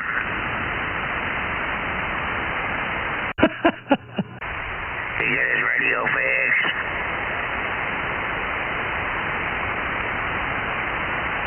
You hear that guy, Keith? Yep, definitely. He sounds like this. Sounds like a robot. Hey, bud, you gotta get your radio fixed. Hey, where's Ron been lately? I haven't spoken to him for a while. I haven't either. Maybe had a heart attack. Yeah, I'll give him a call. Check in on him. Maybe he had a heart attack, really? Yeah, he's got the air conditioner now. No excuses. Oh my God. Excuses, baby. He's got an air conditioner up there. Miss W6AB, Ron up there in Temecula.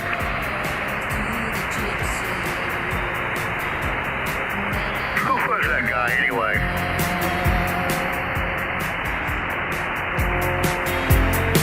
How about Kelly? Anyway, did you hear that other guy at, what's the guy who works on the little train there in the park? What's his name again? Yeah, David. David. Where's David? I haven't heard from him. You know what? You can talk to him around 8 o'clock-ish or so in the morning on the call frequency, because that's when he's driving to work. That's what he monitors. Okay, I'll give him a call at 8 o'clock. Yeah, you know, try anywhere between 7:45 and 8:15, like around that range. Yeah, you know, you'll typically find him because, like I said, he's driving from San Pedro over to Eldorado Park during that time to get to work. Okay, have you worked on your bicycle mobile? Nope. Oh boy. I gotta go take mine to Pedicle. My shifter won't lock down on my, I put it in 7th gear, whatever, first gear, but it wants to slam me back in 8th gear all the time. It won't stay in the gear. If I hold the gear selector and hold it in position, it'll stay in that gear, but if I let it go, boom, she'll slam out in 8th gear again. Will a normal bike shop be able to tune that up, or you have to go to a specialty place? I don't know. I went to Pedicle. They moved. They used to be in Seal Beach. They moved over to Huntington Beach. They're close by. And they said, I need a new shifter. And I said, well, what's that going to cost? They said, $25. So I'm going to go over there tomorrow and get that fixed. Oh, there you go. Not bad. I get it fixed. So I'm $2,000 a year. It wears me out. So I need to do that. And I need to make a key. I don't know where my key is. I take my battery off. And said they can do that. And then I need to buy another battery. So that way when I ride with you, I got a backup. Can't you go, did you say you can go almost 50 miles on a charge? Yep, but it goes by weight. You know, they get it so like the weight of an airplane. The more weight, the less miles you go. I never got 50 miles. I can get about 35, 38. That's still quite a bit. I know, but see, if I got another battery in there, then I can ride from my house, Seal Beach, all the way down to Huntington, and all the way back in case I don't make it back. Because you ever pedal one of those electric bikes when the battery conks out? They pedal a little hard because, you know what, the bike weighs about 9,500 pounds already. Yeah, I've never actually been on an electric bike, so, but yeah, I can imagine. They pedal a little harder when the electric motor ain't working because you're moving more weight. It's all about weight. And so I'm gonna have another and the other, I went out last week, I told you, and I knocked my battery out dead, and I was in Bellflower. I had to pedal all the way back from Bellflower. That wasn't no easy chore. What's the battery gonna run you? They're about $500. Ooh, yikes. That's if you buy it from them, but if you go online and you shop around, you get it for about $200. That sounds like a better deal. It is.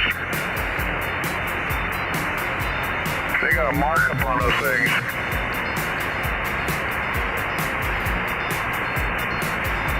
And I tell you 6 months, I put better lights on my bike. I told you that. I got a brighter light. I got a brighter light. I went down to a place that's called Lou's Lighthouse over there in Santa Fe Springs. And they've been out there since 1960. I bought all my lights for all my trucks there. They specialize in every kind of light that you see on a car or truck goes down the road. Police, ambulance, fire department, whatever. They got every cotton pick and light. Well, these lights came on, the lights I got, they go on a police bike. For the motorcycle you see when you get pulled over by those motorcycle cops, the red and blue and yellow bright lights, that's the ones I got on my bicycle. So you're going to impersonate a police officer? You got the badge. I'm not impersonating him, but that's how bright my light is. Okay. Yeah, you want to get hit? Nope. Not me, so about the white light. So now I got a switch, a toggle switch. I can make that light do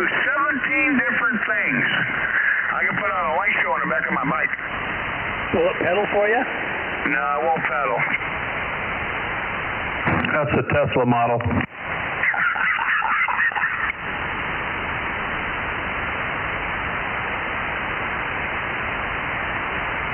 But it's bright.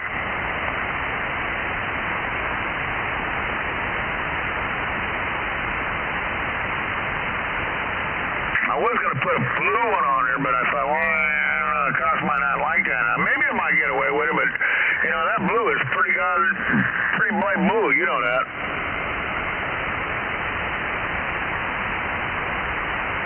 Hey, Andy. Yes, sir. I'll put that on your Jeep. Now, that'd make me too official, sir. It'll make you too official? Yes, sir. Well, we'll make you unofficial blue light. Norco people shoot at those kinds of things. They do? It's like the Wild West around here. They don't like blue lights, huh? Actually, I think it's windshields. They look for back windshields, white cars. Really? I think they caught the guy or something because I haven't seen any lately. But you saw that on the news, right? Where some guy on the 91 freeway was shooting out windows of white cars. Oh, yeah. It's amazing what drugs will do to you. Oh, that guy was on drugs, huh? I don't know if they caught him or not, but it seemed to have stopped. Well, they caught that one guy and that gal that killed that kid in a car. Yeah, I heard about that. I don't think they're going to make it through jail very long. You don't think so? Nope. Both of them, huh? You think they'll be dead? I think there will be, I think there's going to be internal justice. Uh-oh.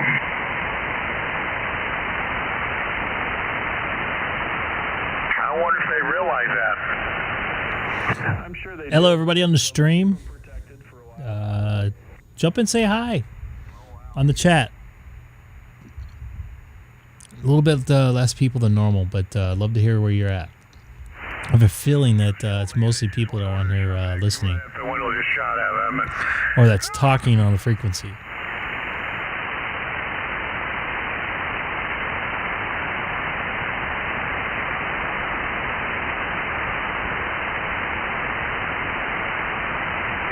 Greg. More antenna work or Yeah. yes or no? Sorry, Fred, I doubled with you. Say again? Did you do any more antenna work on your Jeep or anything like that or no? Negative. Been too busy with work. Oh, man, you know, work will make you old. It's doing it. It's doing it quick. You got to have to, see, when you're real young, you can't think this way. You can't think, well, I'll work real hard, and when I get a little later, I'll start doing this. Well, you know what? When you get older on the other end, you change your mind. You say, I should have did something every week. No, I agree. I'm already starting to feel that way. How old are you now? 49. One more year for my AARP card. I never looked at it that way. But anyway, no, take a break all the time, really. It's going to go faster than you think.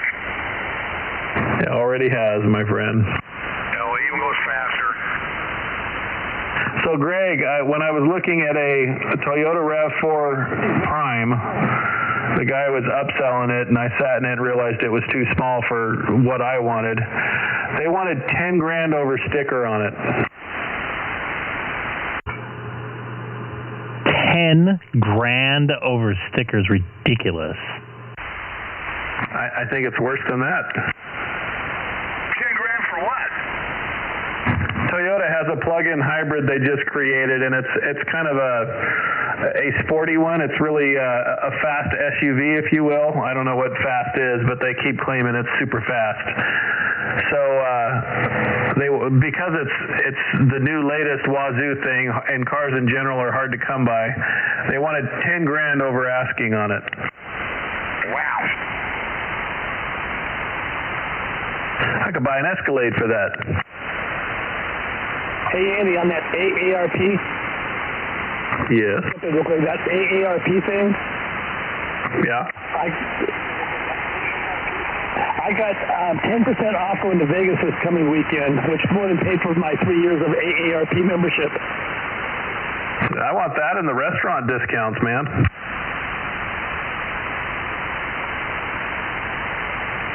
I've never used it in the restaurants, but man, for Vegas, get 10% off, I'll take it. 10% on a radio? I like where you're going. And they're starting this. I was looking at that new radio. I guess Don is getting at the new HT. The one that does D-Star, the new Icom, what is it, the 52? And they're starting to celebrate here. Yeah, the ID52A, I think. Yeah, you got one order? There's not enough D-Star repeaters close by to warrant it, in my opinion. Well, I like about because I have the 92A. It's got a bigger screen, and it's more like the 9700. You got two in front of it, and it's a little easier to operate.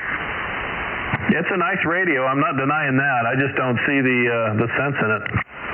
The only thing I don't know is how much that thing costs.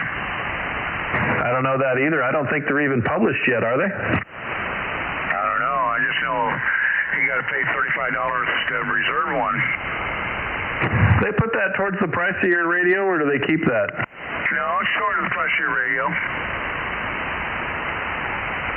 You plan on getting one, Fred? Yeah, I read all the features about it. It's pretty neat. Yeah, Don's got one on hold. I know. I'll get ahead of him. I'll take his first. He seems to think that it's probably going to be around $450 or something. Hey, it would be fine for doing hotspot action if you're on the road or something. Say again? Don't buy the 51 and get the 5150. It's the new one coming out. It's got a 220 in it. That one's crazy. It's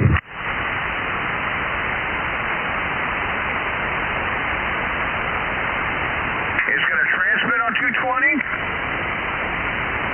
Yeah, the IC-5150. It's got 2 meters, 220, 440, and 6 meters too. And D-Star? D-Star. What is it again? Sounds crazy to me. The ID what? The ID-5150.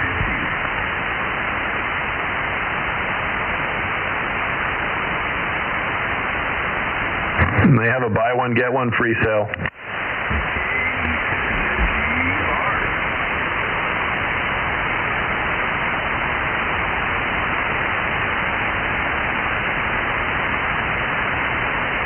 I don't even see that on online anywhere. What's the number he gave you? ID 5150? Does that sound right? So what does 5150 mean? Oh, yeah, I know what that means.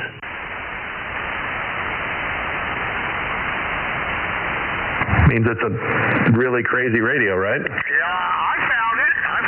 It's called the EVH-5150. Crazy.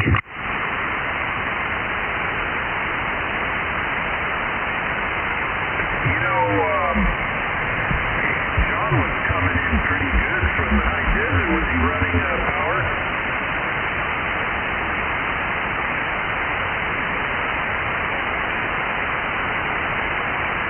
I think he normally does 100 watts.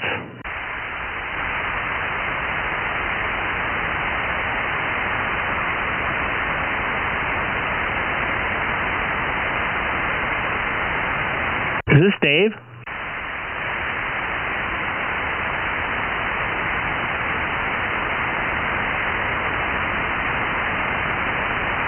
Anyway, Keith, next time down here, I'm going to show you my new insulators. How are you going to show them to me? Well, I'll take a picture of them. You remember those other ones, those last ones I showed you? Yeah. Yep, Roger. These are bigger yet. Insulators or chokes? Insulators. Oh, okay. All right, I'll be looking. You ever look at the power line? You ever look at the power line, those big insulators up there? Yep. I got 2 of them. Yeah, that's what I told that big gal I just met. Come on over, and you can choke on my new insulator.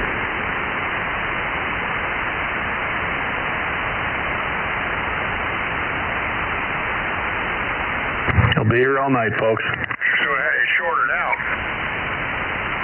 I guess it's better than your chicken getting.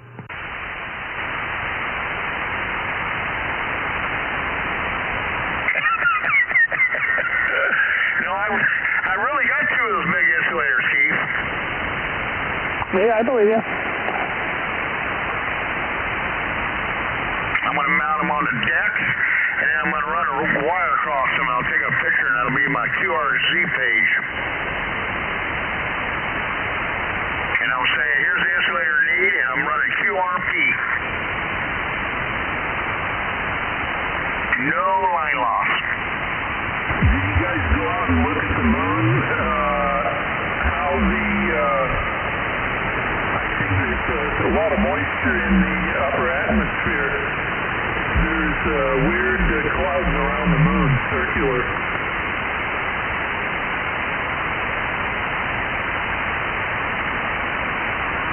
You should go out and take a look at it. There might be some weird propagation going on tomorrow morning or tonight. A little moon bound.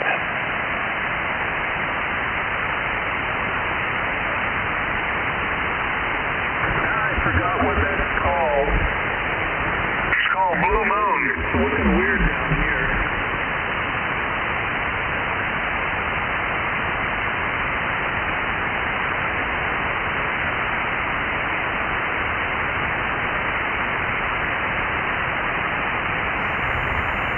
Anybody new jumping in watching? Don't forget to jump in and say hi in the chat. Love to hear who's watching.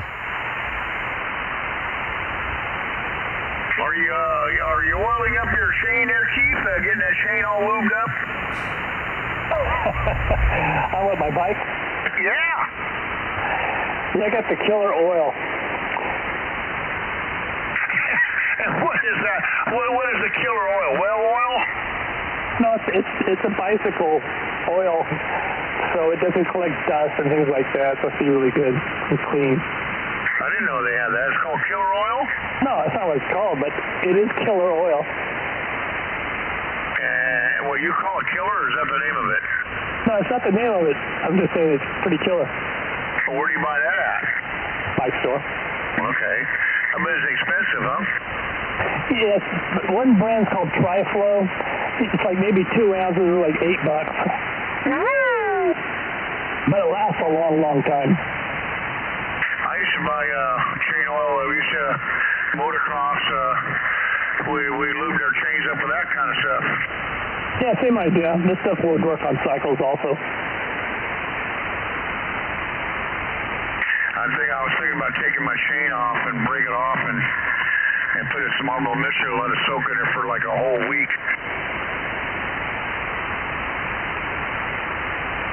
It'll be so slick it will be able to grab the sprocket. No, it knocks all the friction out. Friction takes horsepower and heat. You know they got new electric bikes now? They got the new electric bike I see. It's got a motor in the front wheel and a motor in the back wheel. So it's like a 4-wheel drive. Oh, wow. So the mountain bike's got that. You can go up any hill. You can get a lot of exercise doing that. Well, you get exercise going downhill holding on. Hey, Andy, you still here? Yep. Real quick, which dealership had the Prime for 10 grand over or whatever price it was? I think it's the one off the 10 freeway. Was it Montclair, maybe? Yeah, I think I know what you're talking about.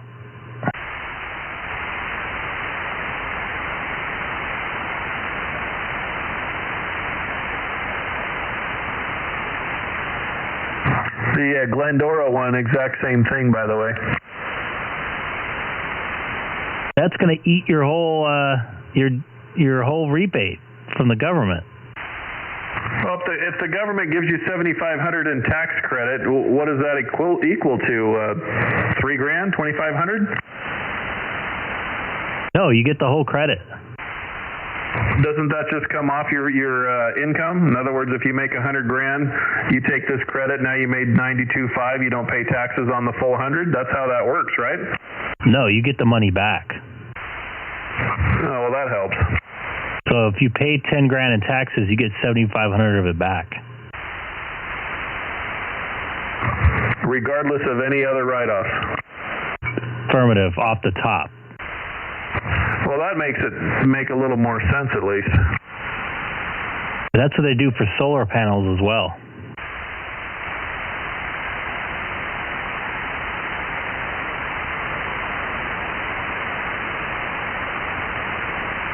Sorry for butting in, guys.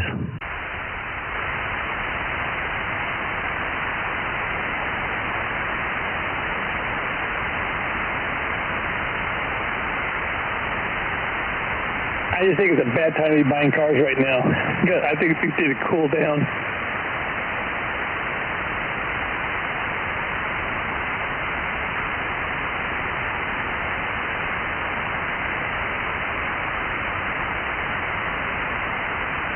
Is it Claremont Toyota?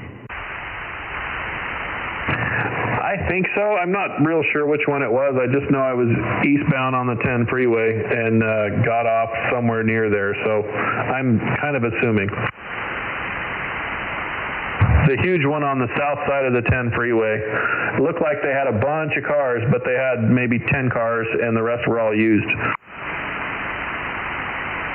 Wow. Sales guy claimed they were the second largest Toyota dealership in the state.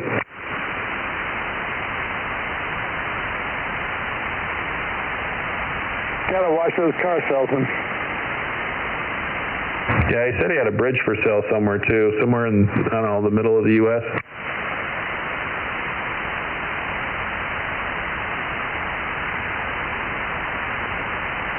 Really good deal.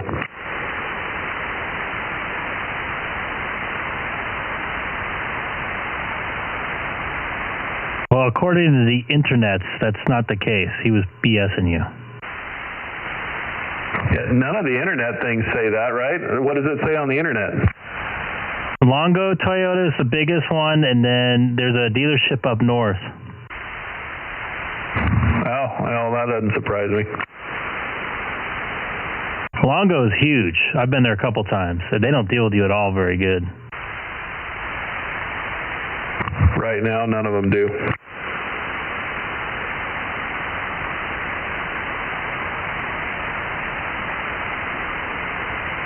I like the fact it could go 42 miles on electricity alone. I mean, I could get to work for free with that. So can my wife with the solar panels.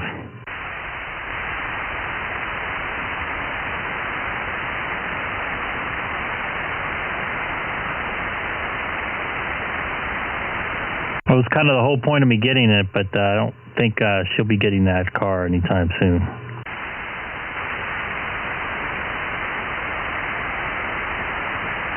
What's the 0 to 60 on it? Like 4.5 minutes or something? That'd be my Chevy Volt.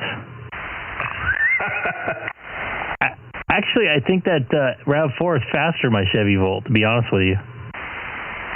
It's supposed to be quick.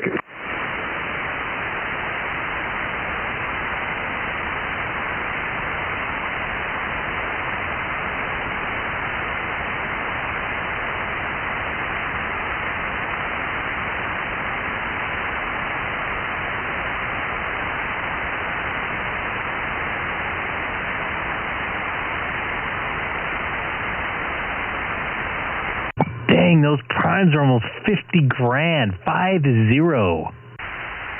For what? The RAV4 Prime. The one I looked at was 37,000 and change, plus a 10 grand upcharge.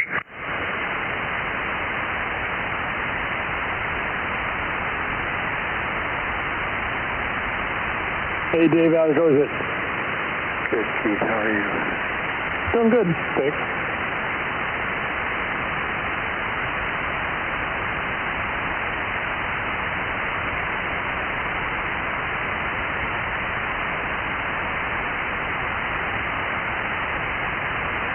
So it's a 5.7 0 to 60. Not full blast, but definitely got the house cool. I'm going to wait for full blast to see the first bill.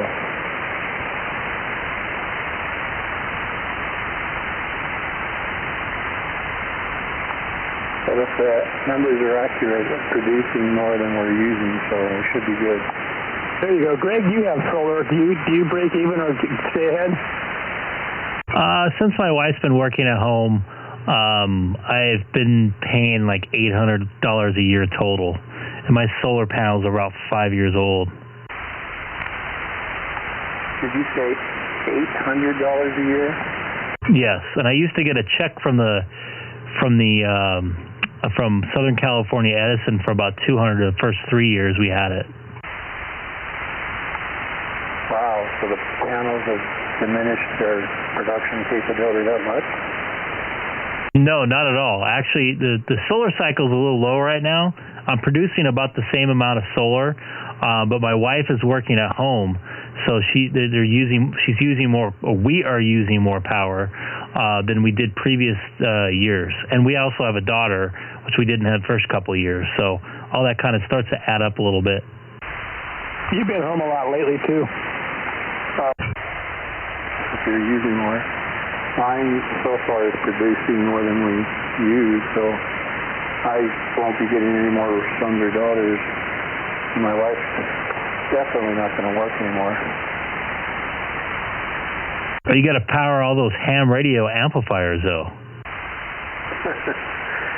Actually, with the antennas I have, I probably will sell my amplifier. I almost never use it.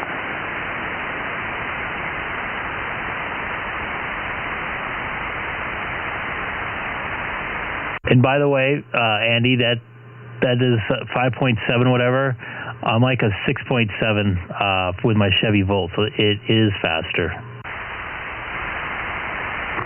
5.7 really isn't that impressive, though. No, but for an SUV, that's actually not that bad. I think the Tesla one is like 5 or 4.9 or something like that.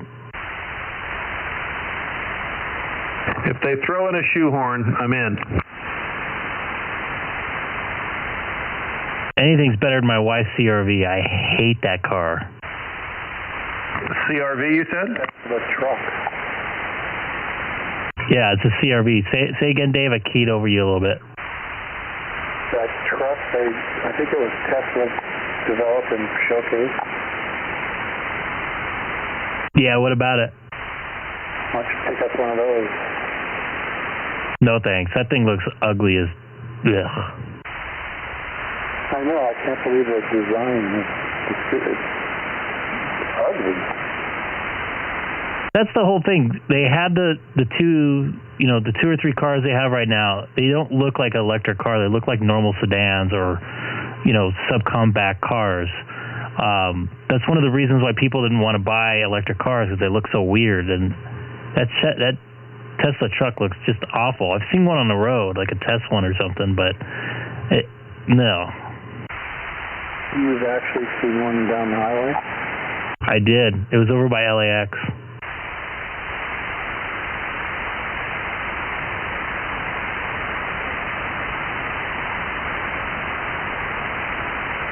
I seem to always see them testing out the new cars. It's not just the Teslas. It's they usually like paint them weird. Andy drives enough on the road to see this, but they'll paint the cars all these different colors. I used to see them on the Ortega Highway all the time.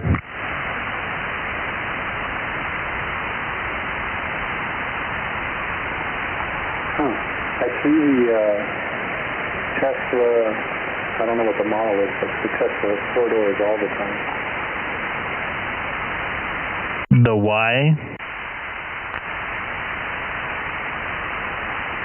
The why not?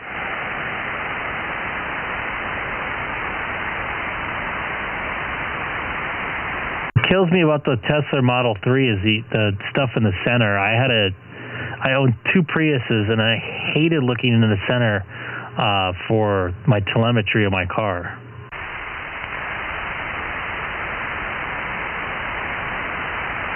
So I ran into some of the higher-ups at the office the other day, and one of them was driving a Tesla S model or whatever, and he's like, you really ought to consider getting one of these for, you get in the carpool lane. Well, that's a different income game. Hit him up for a raise, and maybe you should promote me. Dang it, opportunities come and gone.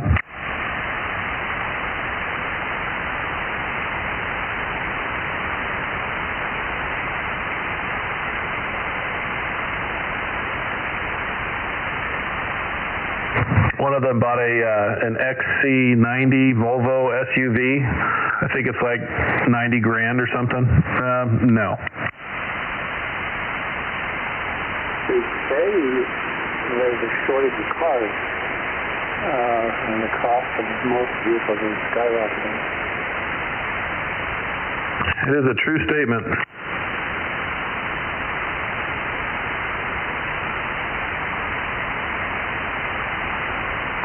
Maybe I'll sell my new pickup. I did. I highly recommend it. Anyway, I'm going to get out of here, guys. I'm tired. 7-3s all the way around. Hope you guys have a great night, and we'll catch you next time. AJ, 6BE clear. Okay, see you good night. Good night, Andy. Have a good one. K6EGG.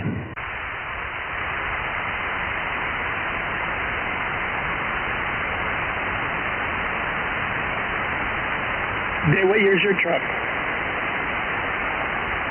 2020. Okay. If you sold it, you'd have to pay $20,000 for another one. More. I'm sorry, say that again? If you sold it, you'd have to probably pay $20,000 more for a new one. Prices are so out of line right now. Oh, I wouldn't buy a new one. I hardly ever drive in my truck anymore. What do you mainly drive? Well, I don't drive. I very seldom. Well, if I had to, just take the wife's car. Oh, I see. But your truck's got all the antennas, right?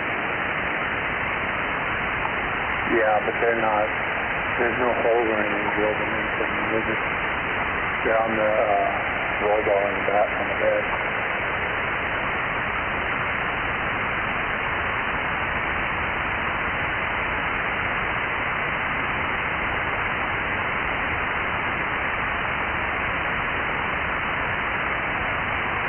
Every dealer keeps giving me notices asking to buy it.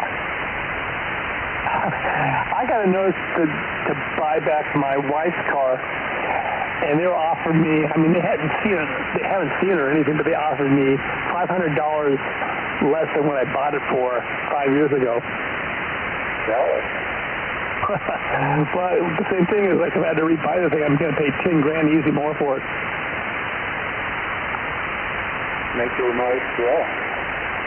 And I'm sure it's just a come on. They would really pay me that. I'd be very surprised. Yeah, it's probably a scam just to get you in there and con you. Yeah, pretty good for that. Hey, are you still looking for the ATU? ATU. Automatic tuner unit? Oh, yeah. Yeah, for sure. We need to line up because I want to, take advantage. Yeah, no worries. They're not going anywhere. And you had asked a question about a cable for a specific radio. I think you can get one for some radios, but I'm pretty sure they're needed. Yeah, I was looking at that. They make a special wire for the Icoms, and they make a special wire for the Yaesu, which I don't know what it really does. And then, it requires a certain power cord, though, right, too? Yeah, but I have that. It's just a 12 volt or 13 volt power supply. I have that. Okay, very cool. And as far as you know, they work, right? That is a lot to balance. Yeah, they're brand new. I picked them up unnecessarily. I don't think I have a radio because I have an automatic tuner. These just expand the ability of the tuner to tune in the radio. Right, exactly. Okay. I'm definitely interested in the Pro 2. Oh, Roger. I think the only difference between the two is you can put two antennas on the two, only one on the other. So you bought them both brand new? Yep. Never used them? No, I did use them initially, but when I got the stepper, I had no need for it. The antenna tunes itself to 1-to-1. There you go. Okay. Yeah, I'm definitely interested, so we just got to line up.